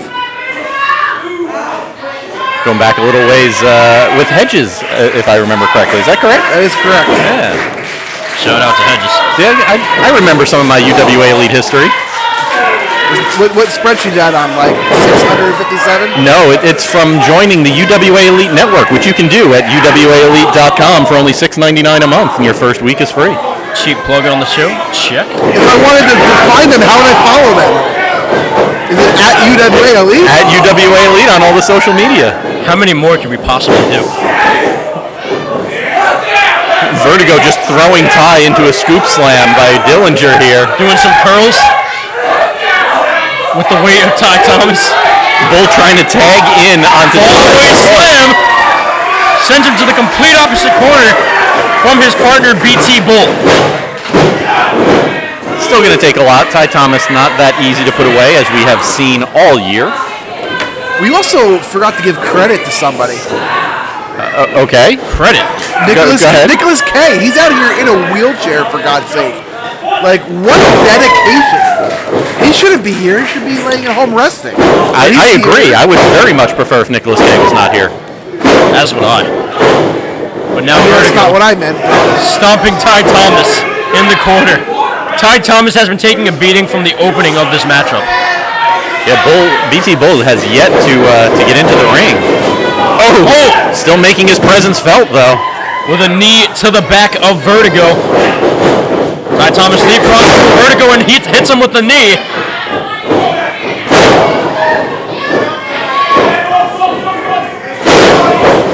Yeah, Ty Thomas vaulting over the shoulder tackle from Vertigo before delivering that knee.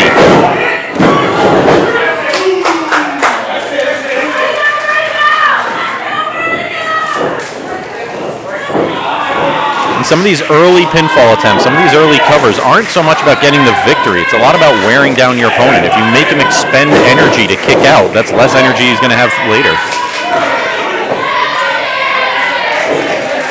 Now Vertigo trapped in the corner of NKA, hitting him with a shot in the stomach. Think about how much of a big win it would be for Bull and Thomas tonight to win this match. That would almost secure BT Bull to not ever get cashed in on. As that was their attempt earlier in the year. That is what led to this entire decree from Dave Swan that Ty Thomas was going to have to defend the golden ticket briefcase. The farce of a title defense by BT Bull, in which he was pretty much just going to let Ty Thomas. You just text Nicholas K there, Cypress? What? I got to make sure he's okay. Vertigo reaching for that tag from Dillinger. Not quite able to get it. Bull delivering a knee. And BT Bull really getting in the face of Vertigo, saying, "This is my world, this is my ring."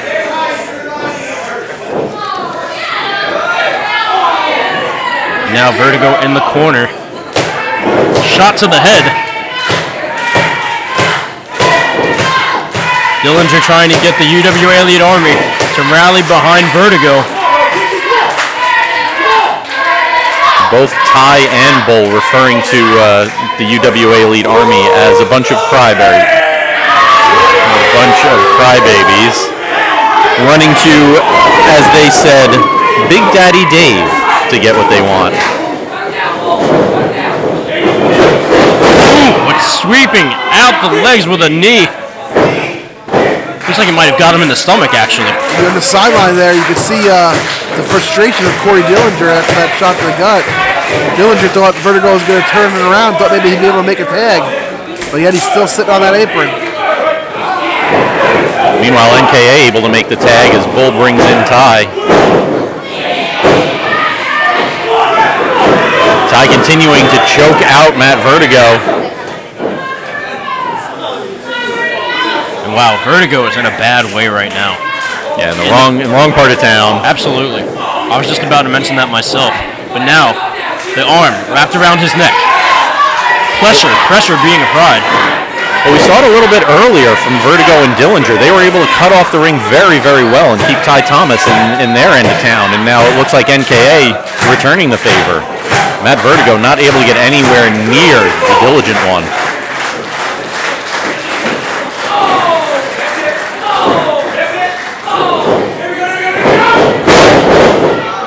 Again, taking out Vertigo and now knocking Dillinger off the apron. Well, that's not going to make him happy, that's for sure. You don't want an angry Corey Dillinger. Ty yelling at Dillinger to stay out of this. Beautiful side slam from Ty Thomas. But Dillinger gets in the ring to break it up. Ref Sharf trying to get Dillinger out of the ring. Oh wait, but Vertigo being attacked by both BT Bull and Ty Thomas, and just faked the tag by clapping his hands. Referee Sharf rather, didn't see it. Wait, what'd you say? I called him a referee Shark because his favorite movie is Jaws, from what I've heard. I thought you said something else. Big chop from Bull, lighting up the chest of the New York Drip. Corey Dillinger eyeing the commentary table, saying he's going to get him. Ty calls for another one. Bull is more than happy to oblige.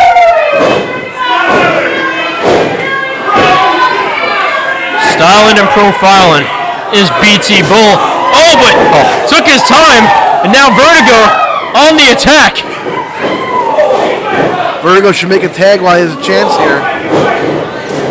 Bull is between Vertigo and Dillinger right now. Not able to get there. Oh. Bull just going after the ribs.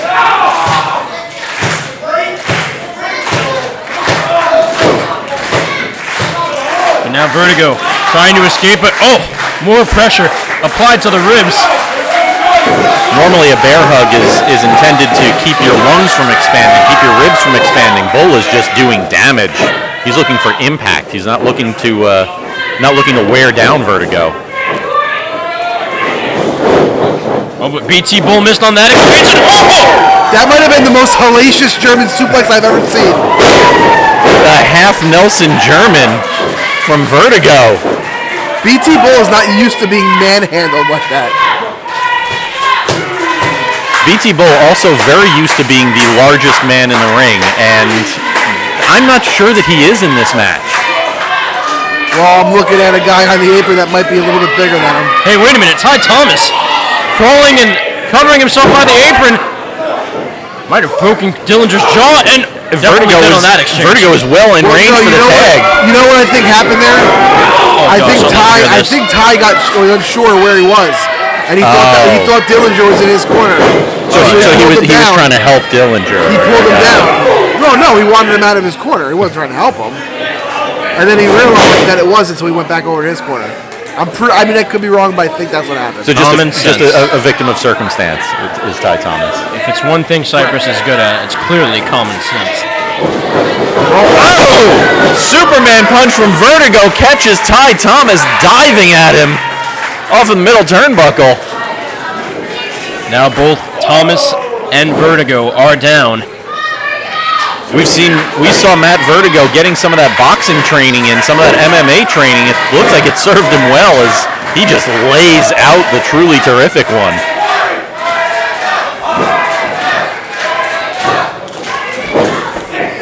Both men crawling to their corners. Vertigo finally gets the tag. Dillinger is the legal man. Oh, with a head of steam. Good grief. Lumberjack Dillinger just cutting down the trees. And full marks to Ref Sharp for getting out of the way of that one. He nearly murdered referee Sharp. Dillinger, man. Dillinger just cleaning house. Hey, wait a minute. Nicholas K out of the wheelchair. It's a miracle. That's amazing. We should be happy for him. He's got the UWA Elite Championship in his hand. Squaring off with Dillinger. Matt Vertigo is behind Nicholas K right now. I think Nick K has come he's to about a to be treated realization. to a wheelchair for real.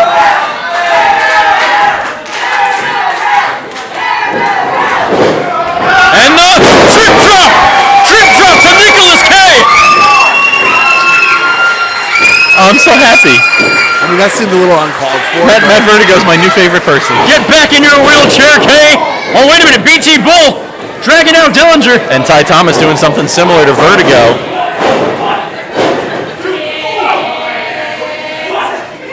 Outside the ring, we've got Bull and Dillinger squaring off, going toe-to-toe, and inside the ring, Ty Thomas trying to keep Matt Vertigo in a corner. Vertigo going for the ride, reversing it. Thomas into the turnbuckle. Here comes Matt Vertigo, looking for that big boot. Nearly decapitated Ty Thomas there. Thomas turning it into a powerbomb. It looks like no. Head scissor from Vertigo. And a spinning roundhouse. Vertigo cutting down Ty Thomas. Dillinger back in the ring after his altercation from BT Bull. Well, Dillinger and Ty are illegal. Vertigo just setting things up. Roughneck coming from Dillinger. There it is. 1, 2, 3. Dillinger and Vertigo will get a shot at the golden ticket briefcase.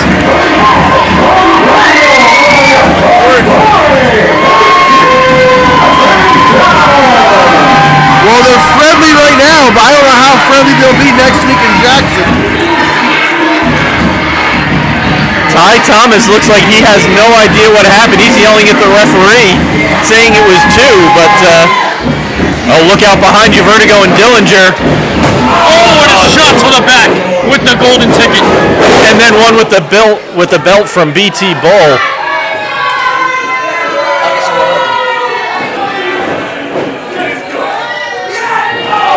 Ty Thomas delivering a shot to the midsection with that briefcase. Nicholas K going to town on Dillinger outside the ring. Nicholas K Associates may not have... Oh, the senton with the briefcase on top of the stomach of Vertigo. As I was saying, Nicholas K Associates may not have won this match, but it is definitely not doing any favors to the chances of Dillinger and Vertigo, who, as we just mentioned, are going to be in a triple threat match against the golden ticket briefcase holder, Ty Thomas. That golden ticket will be on the line. UWA Elite fans, we are going to be returning here to the South River VFW on September 16th with UWA Elite's most interactive show of the year. It is iWrestle. Tickets are on sale now, UWAElite.com.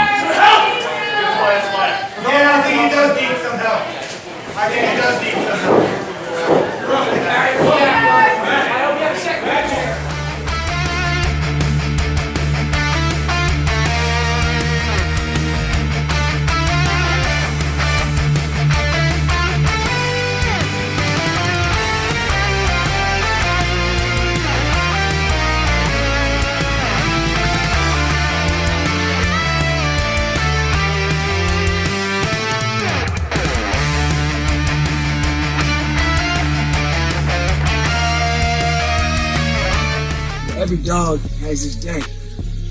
And there ain't no bigger dog in the fight than Boom Harden. With my bark, sure as crowd matches my bite. Newtown Dragons coming swinging back to the States with one goal in mind, and that's to be your new UWA Elite Champion.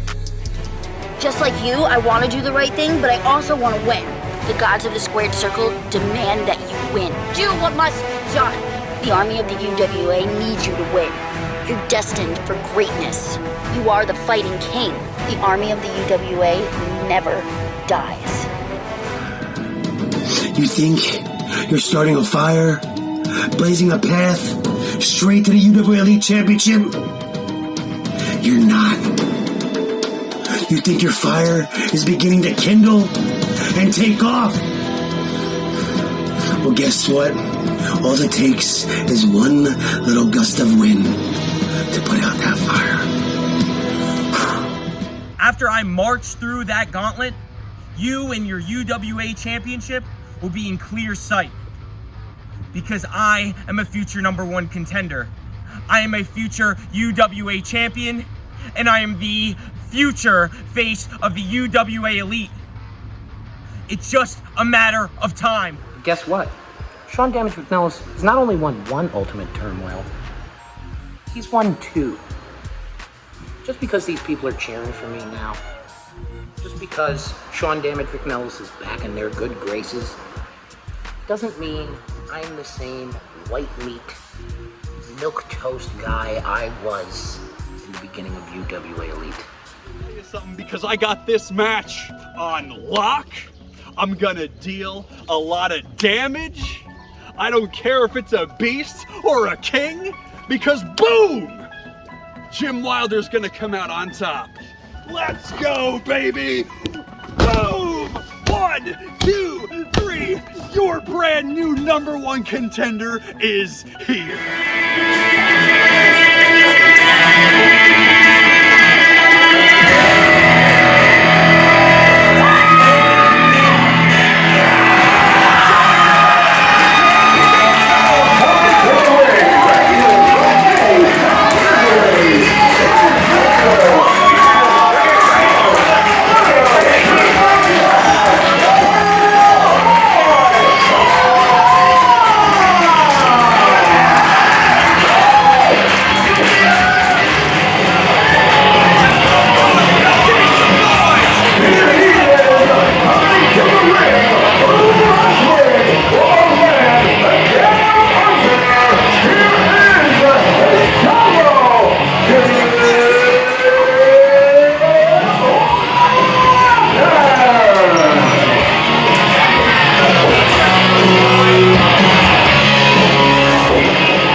I feel like if anybody in this match is prepared for beach items being used, it's Jungle Jim Wilder. I still can't believe he didn't grab the alligator. I feel like he's got the personality where he's going to make this match his own.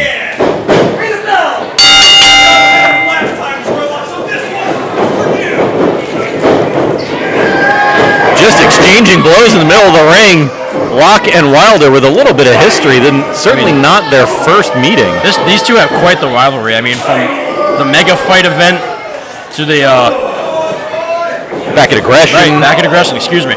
And now, I mean, they are no stranger to one another. And it's going to be interesting to see who gets eliminated first here in this gauntlet. Ultimate Turmoil. Well, Troy Locke has said that you are presented with 2 choices when you face insurmountable odds. You can either quit or you can persevere. Troy Locke certainly does the latter. Wilder with the monkey flip, sending Troy Locke into the beach chair. He might have had some whiplash. His head bounced right off that bottom rope. I thought that was it already.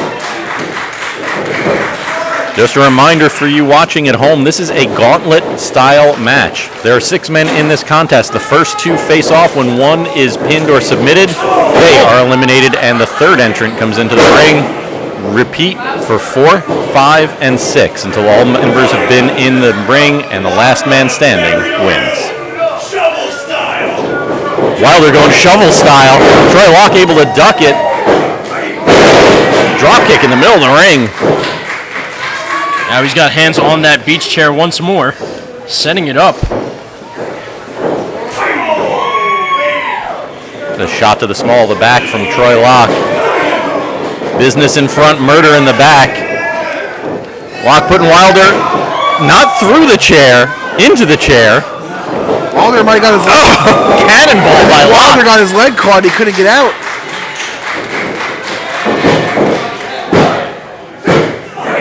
Nearly on the verge of elimination there was Jungle Jim Wilder. I said Wilder would be the one to use these items to his advantage the best, but Troy Locke proved me wrong so far. And now he's got that. We got the cooler coming in.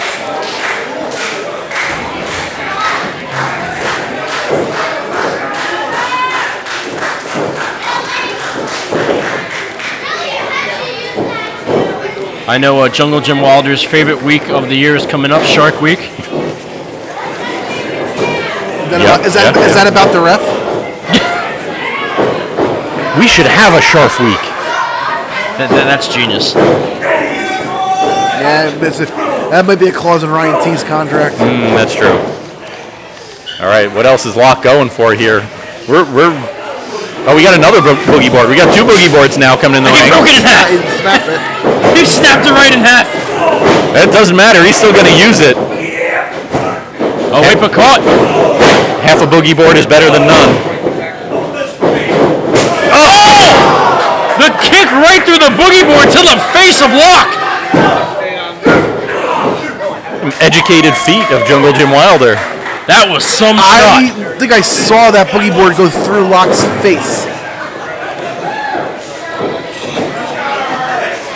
Oh, Wilder's looking at the boogie board set up between two chairs.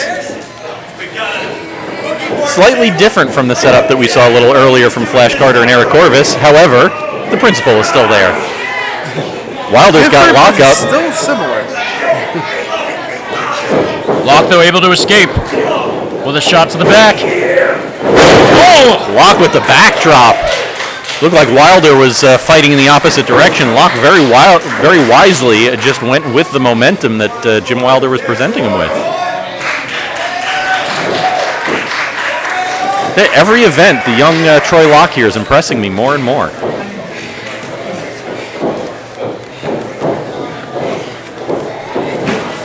Now placing the head of Wilder on the cooler.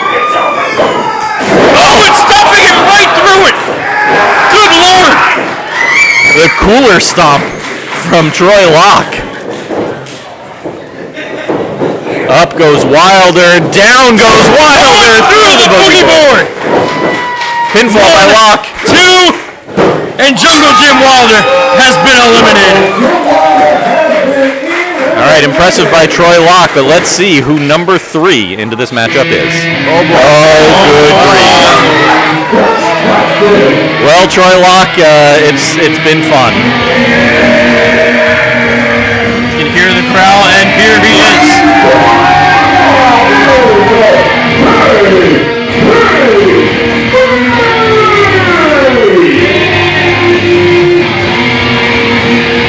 I mean, I just finished singing the praises of Troy Locke. However, I don't think an even fresh Troy Locke. All I hope is that KTB doesn't have a lighter on him, because he grabbed the torch. I mean, we've seen KTB use animal bones. We've seen him use a sledgehammer. We're just using a beach blanket, because why not?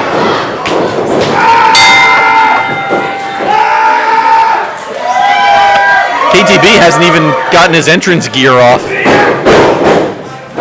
Just on the attack. Now taking off the jacket.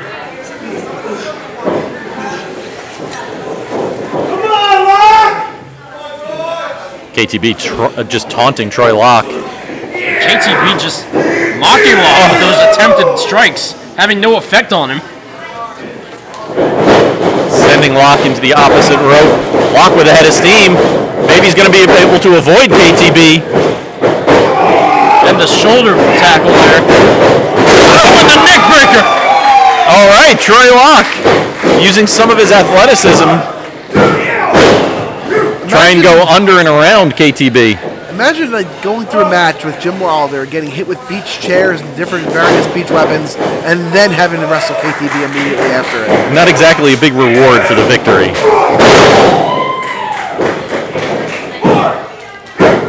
This might be the time where you choose quitting. Well, as you said before, Cypress, I mean, drawing number 1 or 2 in this match is not exactly a death sentence, but your odds are not very good. I mean, I could probably win it from 1 or 2, but I mean, I don't know how Troy Locke is still relatively newer.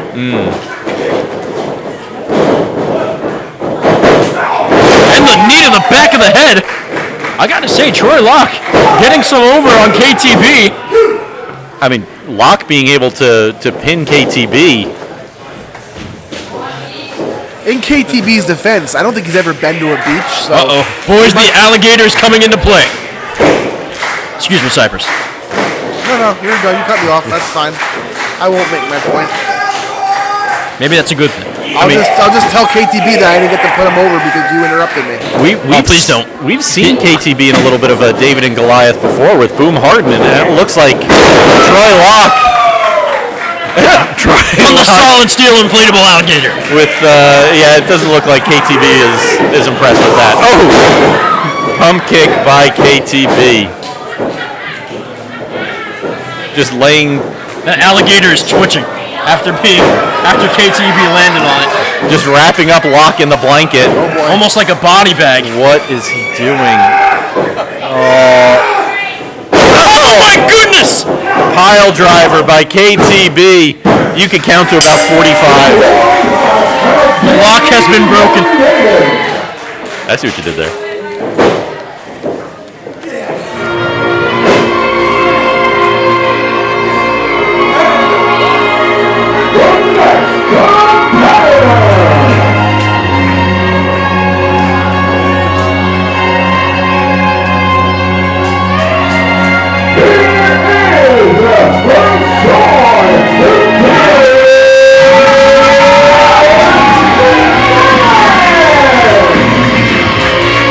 SDM, next man into this matchup.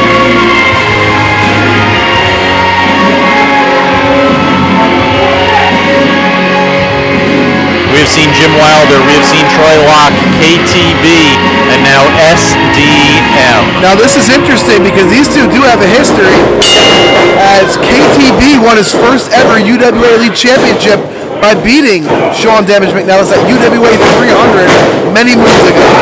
Oh, and the spine buster from Sean Damage McNelis.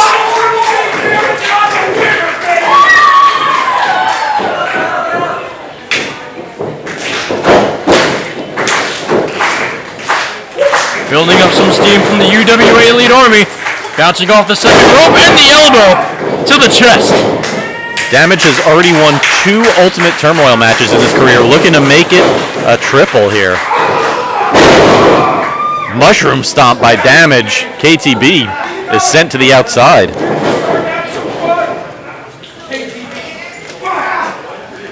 We're not used to seeing KTB go to the outside to catch his breath very often. Well, he doesn't usually go through inflatable crocodiles. Fair point.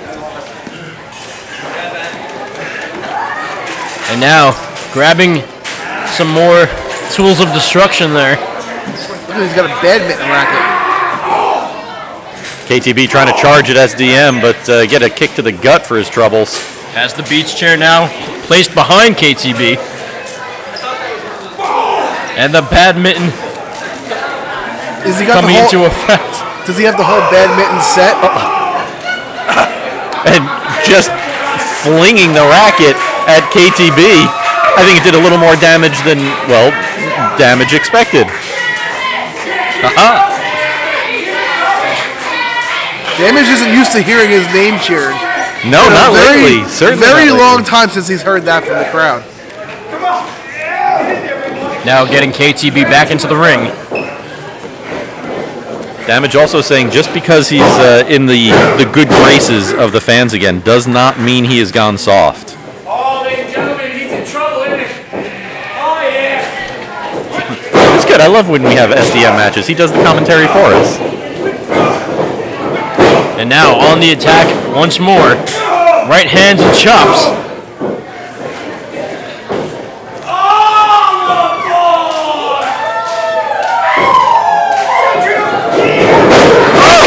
but met with a spear almost from KTB. Almost speared him out of his boots. 1, 2, and no. Man. SDM a little too fresh still. I mean, he folded. Just plain folded in half from that spear from KTB. Scoop slam. Just like me in 21, I always fold. Oh!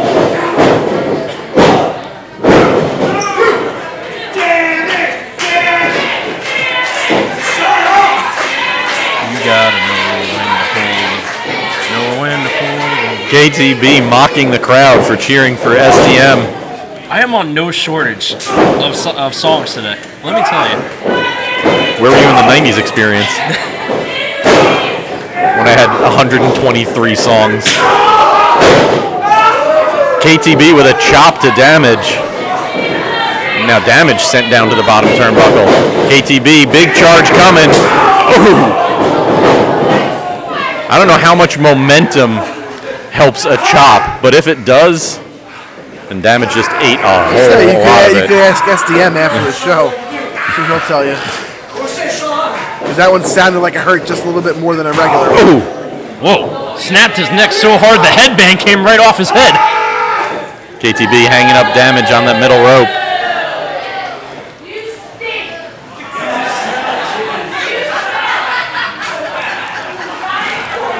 McNelis just trying to figure out how to get back to his feet. Well, that's not going to help.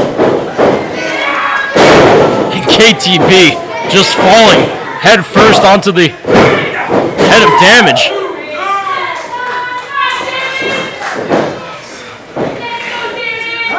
Yeah, KTB dropping that headbutt. It does not win him any matches, but man, that can't feel good. It definitely softens the blow for the opponent, that's for sure.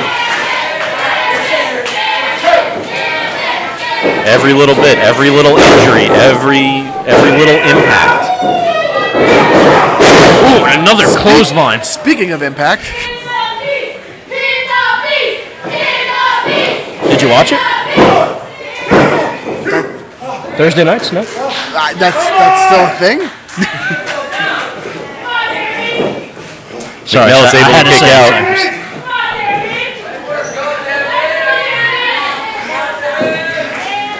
I'm not familiar with that piece of talent. Ooh. Another thumping chop from KTB. Now Damage on the shoulders. Wait, no. Being placed on the top turnbuckle. Double axe handle came down on the back. And with Damage hung up like that, there's no way for him to defend himself. That's about it. Yeah, just able to dodge is the only way you're going to be able to do it. Nice slide. I believe Damage used to play baseball back in his day. Ducking the clothesline. Has him by the waist. No. KTB gets out of it. Fall away from Sean Damage McNelis. How often do we see KTB take a fall away slam? Big Sambo suplex. SDM's got to make a cover. There he goes. That split second he took to make that cover, that might have cost him the fall.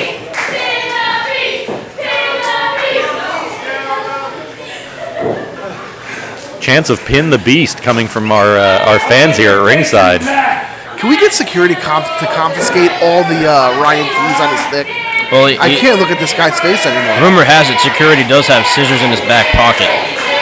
Because that's what you need if you're a security guard. Event Horizon, no.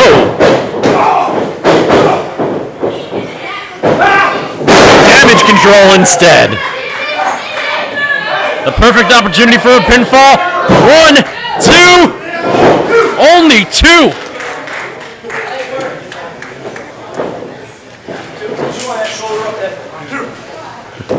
Damage checking with ref Ryan T, making sure he heard right. The 2 count only. BT Bull able to kick out.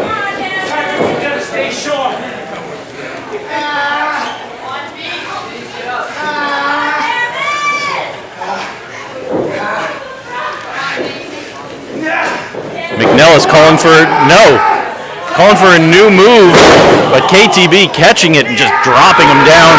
The single leg that we've seen KTB use to put away many of his opponents All his before. weight is right there. Will damage tap, reaching for the ropes. He got there. No. Sean McNelis has been eliminated. Well, we didn't have a great angle over here. We couldn't really see it. And now, the next competitor. And these two have history, and making his big return, the Nuketown Dragon is back in UWA Elite. Boom Harden is living on the edge.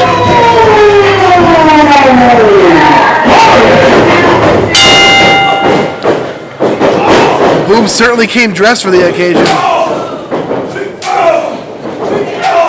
Now, correct me if I'm wrong. You probably are. Didn't KTB almost bludgeon Harden with a sledgehammer or an axe through a steel chair? Yeah, something that we alluded to a little earlier that Troy Locke was trying to do what Harden has done before. Let's see if Boom can do it a second time. KTB has been in there for a while now.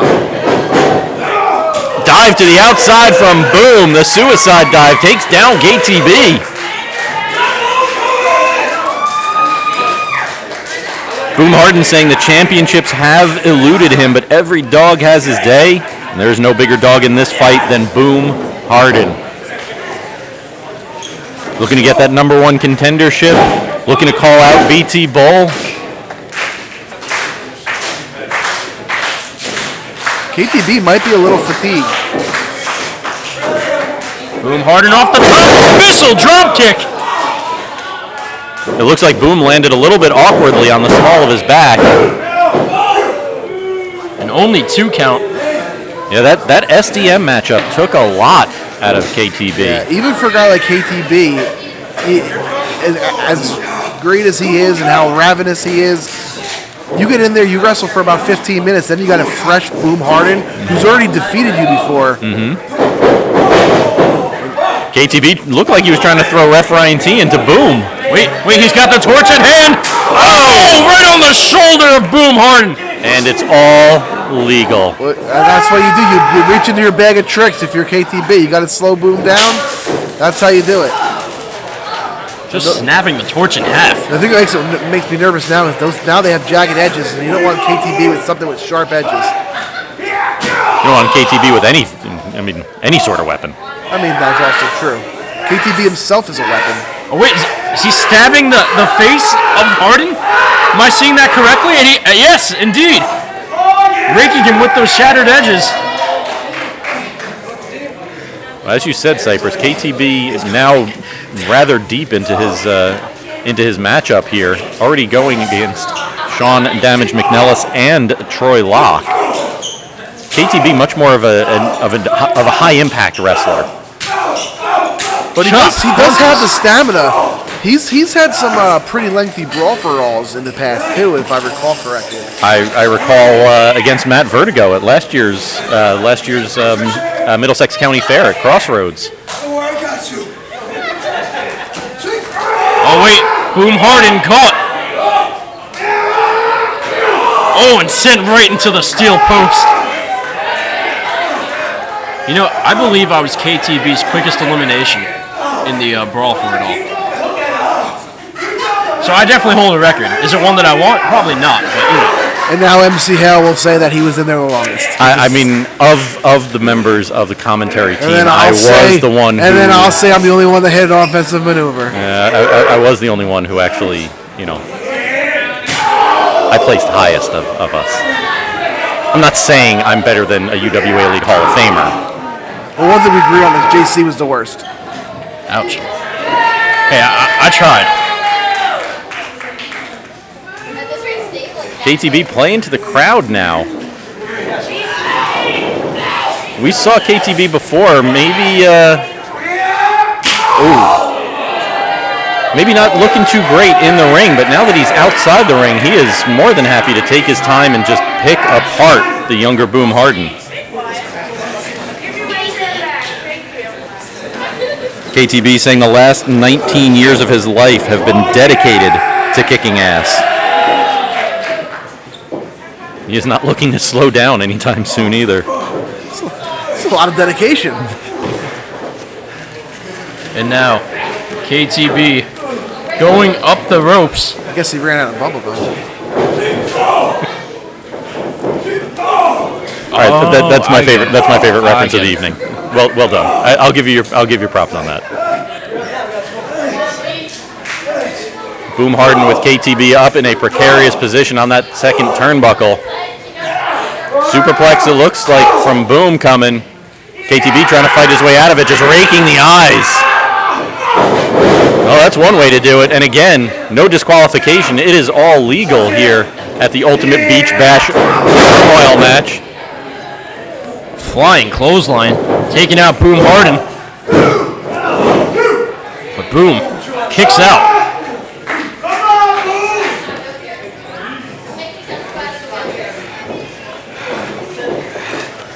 Well, because we know who the 6 men are in this matchup, we know who the opponent is going to be to face either Boom Harden or KTB once one of them can get the victory. Rolling thunder from KTB. All I want to know is who did he pay off to get that number? We'll discuss that in a few minutes. There's been some unusual activity in that camp. KTB with the cover. I mean, this is a children's show, MC Hell. I don't know if we can discuss it. What, Camp Crystal Lake? Summertime. You know what the next holiday is, right? What is the next holiday? Well, let's see. Robbie Roller just passed. Well, all I'll say is Spirit Halloween is opening up earlier every year. Boom Harden trying to make his way back to his feet using KTB's ring gear to help him, but KTB having none of it. Boom fighting off that suplex with a knee to the head. Flatliner, jumping flatliner from Boom Harden. With the cover, 1, 2, and not quite enough. Boom has been able to hit the Nuketown driver on KTB before, but an awful lot has been taken out of both of these competitors.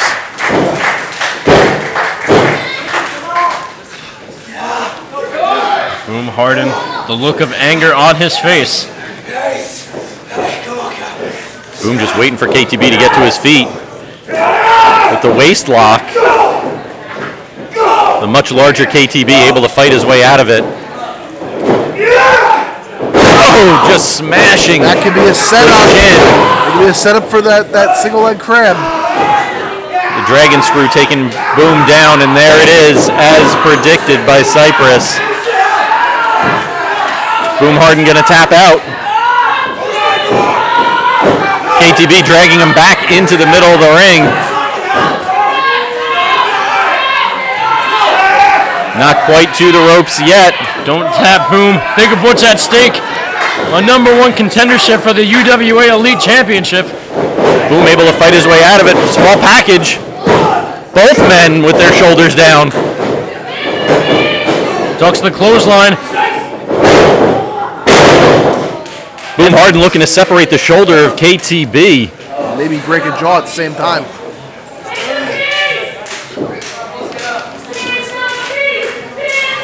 A few calls out from ringside of Pin the Beast.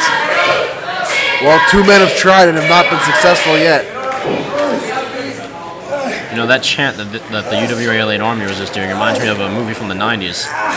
I believe a certain mouse company made it.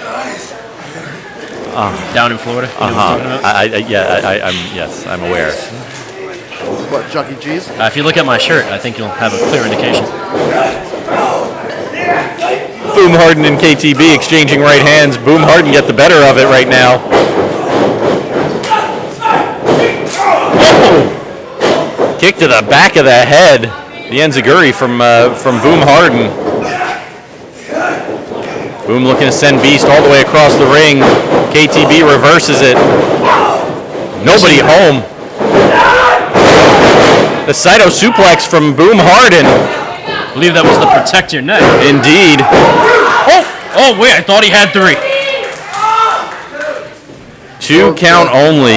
The 2 that Ryan T held up was a dead giveaway that it was only 2.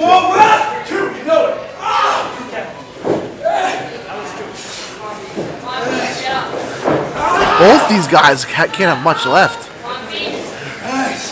No, that protect your neck from Boom Harden sent the beast down, but the Nuketown Dragon had to take a lot out of him as well. Step through cutter. Oh wait, no! KTB with a cartwheel. 1, 2. Oh, Boom Harden kicking out again. KTB showing some of that athleticism. Able to cartwheel his way out of the cutter. And Boom is beaten and battered. How much more can he take? Wait a minute. Oh wait, Robbie Roller! That's Robbie Roller! Oh, kick right underneath the chin! Robbie Roller finally found. That's a good point. He didn't say that. Robbie Roller. We'll get to that in a moment. Meanwhile, the pinfall. Boom Harden eliminated KTB. Robbie Roller coming over to yell at UWA Elite President Dave Swan, saying, "You said I had to leave. You didn't say I couldn't come back." It's a technicality. All right. Well, we know who number 6 is in the Ultimate Turmoil Beach Bash. His wallet's a little bit lighter after this.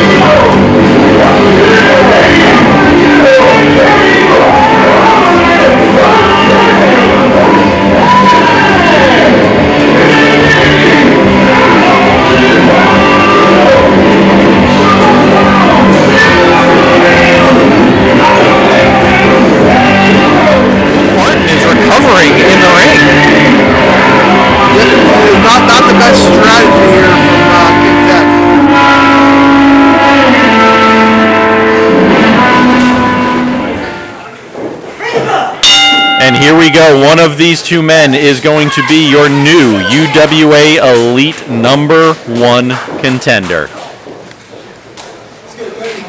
All right, handshake in the middle of the ring between these 2 competitors, Tech and Boom. Now, Cypress, I am going to 100% disagree with you saying that King Tech's wallet is a little bit lighter. I don't believe that King Tech would ever bribe anybody. Well, first of all, we all make bad choices like you just did by disagreeing with me. Mm-hmm. I do not believe you. I think King Tech 100%. I don't think it was King Tech. Well, I didn't say it was King Tech per se. Go on. I'm just saying he's not the only one, that's out here right now in his camp, as you said. It's been unusual. It's been very unusual for King Tech. King Tech has been fighting the noble fight for years here in UWA Elite. But we saw the promo leading into this event, the Fighting Queen literally in his ear saying, "Do what needs to be done." I saw that promo on the that card reveal with that tool that did it. Who is that guy again? Every month. 2 count only as King Tech trying to use that headlock to pin Boom Harden. He's not letting go. But now Boom Harden maneuvering himself to escape, and he does. Takedown side headlock to King Tech. Wait, no. Now has the arm wrapped in the legs. Crucifix pin by Boom Harden. And you alluded to it earlier, MC, how when King Tech was coming out for his entrance, he allowed Boom to recover. And now it's like the stakes are even now.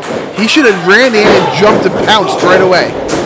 The guy just wrestled KTB. You got to stay on him. I hate to agree with Heather, but I think her philosophy is actually right.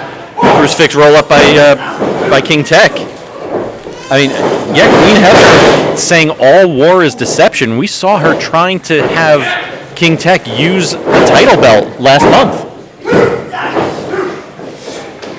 And he didn't do it. He didn't. He refused. He kept his honor and lost the match. Yeah, I'd say, is he the champion right now? No, he's not.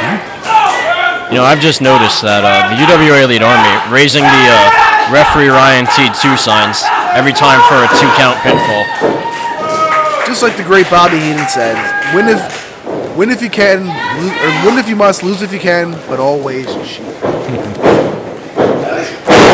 Techno landing on his feet. Boom trying to follow. Boom trying to spear King Tech, but Tech ducking out of the way. So Boom Harden meeting shoulder first with ring post. And you could hear him in pain. Oh my gosh. All right, King Tech going to take advantage of the injured Boom Harden. Maybe looking for the cannonball, perhaps? And you see Queen Heather at ringside encouraging it. Don't let him recover. Oh, and a missile drop kick. Well, he might have been looking for the cannonball, but Boom got up too quick, and Tech able to just alter it very effectively. Almost got the 3 count. All right, Boom Harden's shoulder is in really, really bad shape right now. How is Tech going to take advantage? Just continuing to work on that shoulder. A couple of shots to the elbow. Technical knockout from King Tech. And that may be it for Boom. 1, 2. No, not a heavy cover from King Tech. Just kind of a one-armed cover.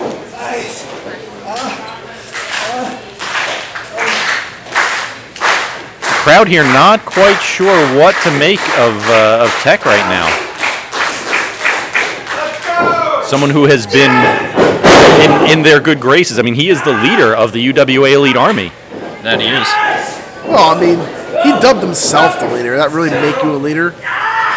I haven't heard a whole lot of dissension from the fans. Have you seen Lord of the Flies? I'm pretty sure that makes him the leader. King Tech working on the other shoulder of Boom now.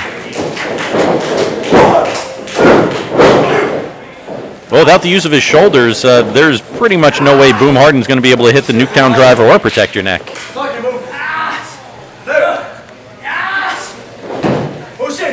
No submission yet from Boom. Tech continuing to put torque on the shoulder.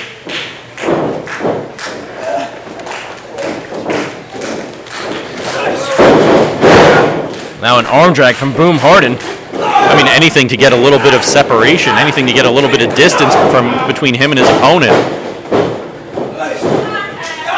Has Tech by the neck. Wait, no. Yeah, Boom was trying some of those tie knee strikes.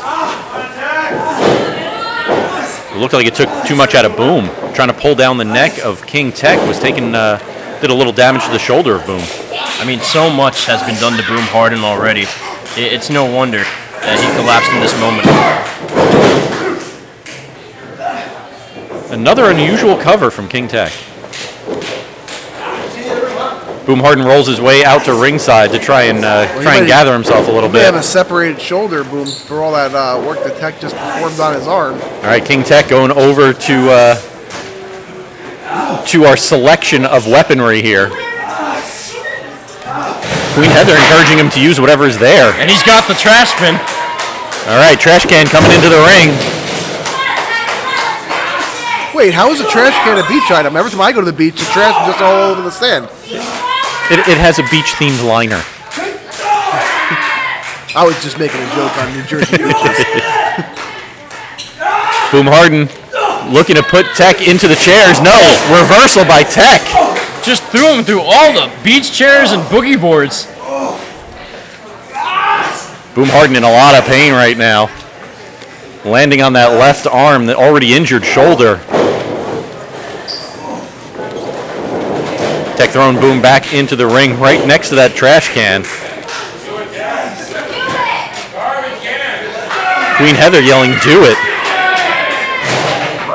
And now wedging the trash can between the top and middle rope. I mean, I'm not even sure how much principle comes into this. This is a no disqualification match. You're encouraged to use weapons in this match. Ooh, and a chop lighting up I the know chest. I would definitely be using it.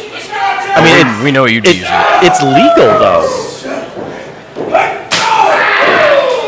I'm not sure that anything that Queen Heather's saying is terribly radical here.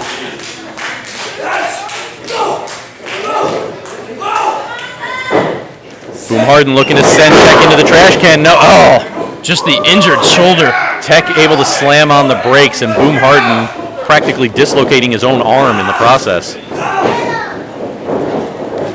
Tech sending Boom in. No, Boom reverses. Tech head first. The Fighting Queen has her head in her hands. Up and over goes King Tech. Boom Harden hooking the legs. Not quite. Nearly had him there.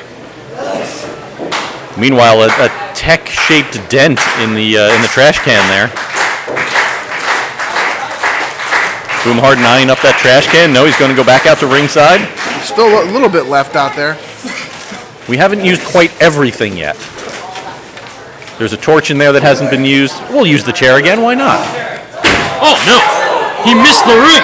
Well, he doesn't have full use of his shoulder. His shoulders aren't exactly functioning at, That's probably the at better full way. capacity. Throw it underneath. Probably the smarter way with his shoulder in the shape it is. I don't even know how he's going to swing it. And Tech was even going to town on the right shoulder. I thought maybe Boom was going to take a seat for a second, take a little break. I'm not sure that I disagree with that strategy if he did. Both men in a really, really bad shape right now.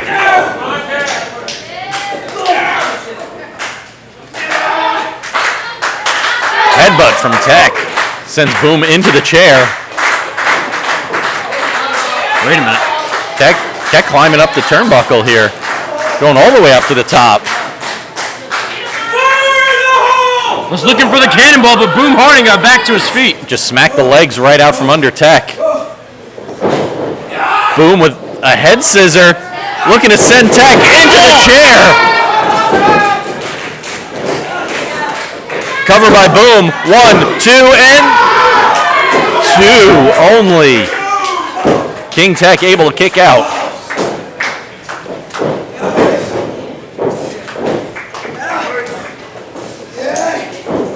And now dragging Tech to the center of the ring. Oh wait, but Tech responds with a kick right to the head. Lucha cutter from King Tech.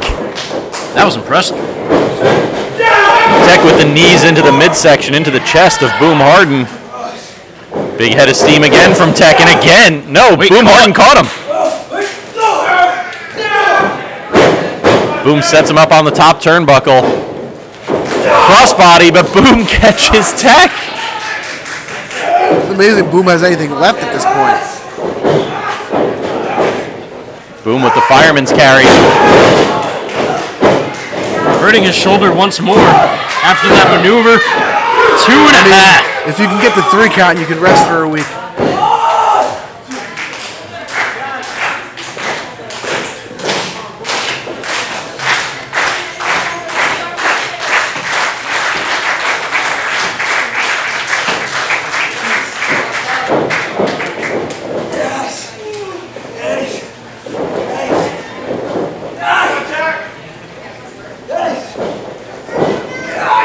Could he be looking for the Newtown driver? No. Tech escapes. That shoulder might have gave out a little bit on Boom there. And the back elbow to the head. Going for the T-shooter. Bulldog. King Tech dragging Boom into the middle of the ring. Not going for the cover, however. He wants to cement the victory with a cannonball, and I think he's going to do just that. If he hits it, it might be over for Boom. If Boom is able to get to his feet, it might be over for Tech.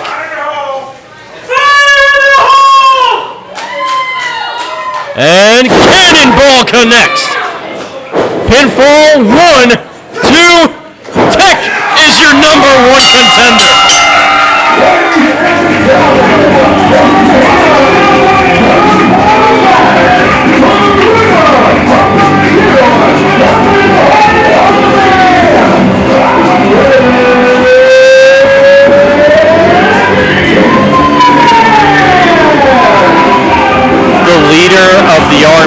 the UWA Elite has gained victory once again in the Ultimate Turmoil Beach Bash. King Tech has a date with the champion. Oh, speaking of the champion, BT Bull coming out from backstage.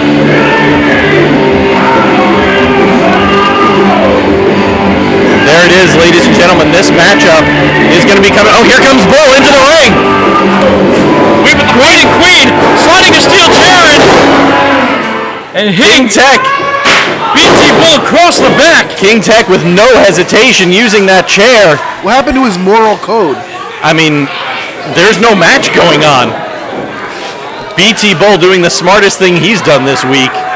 Escaping under that bottom rope, making sure that King Tech isn't able to get to him, but this matchup is going to happen sooner or later. King Tech, the #1 contender. Don't forget, we've also got the Middlesex County Fair, August 7th through the 13th, Crossroads, Saturday, August 12th, and we are back here in South River for iWrestle, Saturday, September 16th. For JC, for the UWA Elite Hall of Famer Cypress, for Shannon May, Rich Reed, President Dave Swan, and all of us here at UWA Elite, this is the man of 1,000 spreadsheets, MC Hale, saying we will see you at ringside.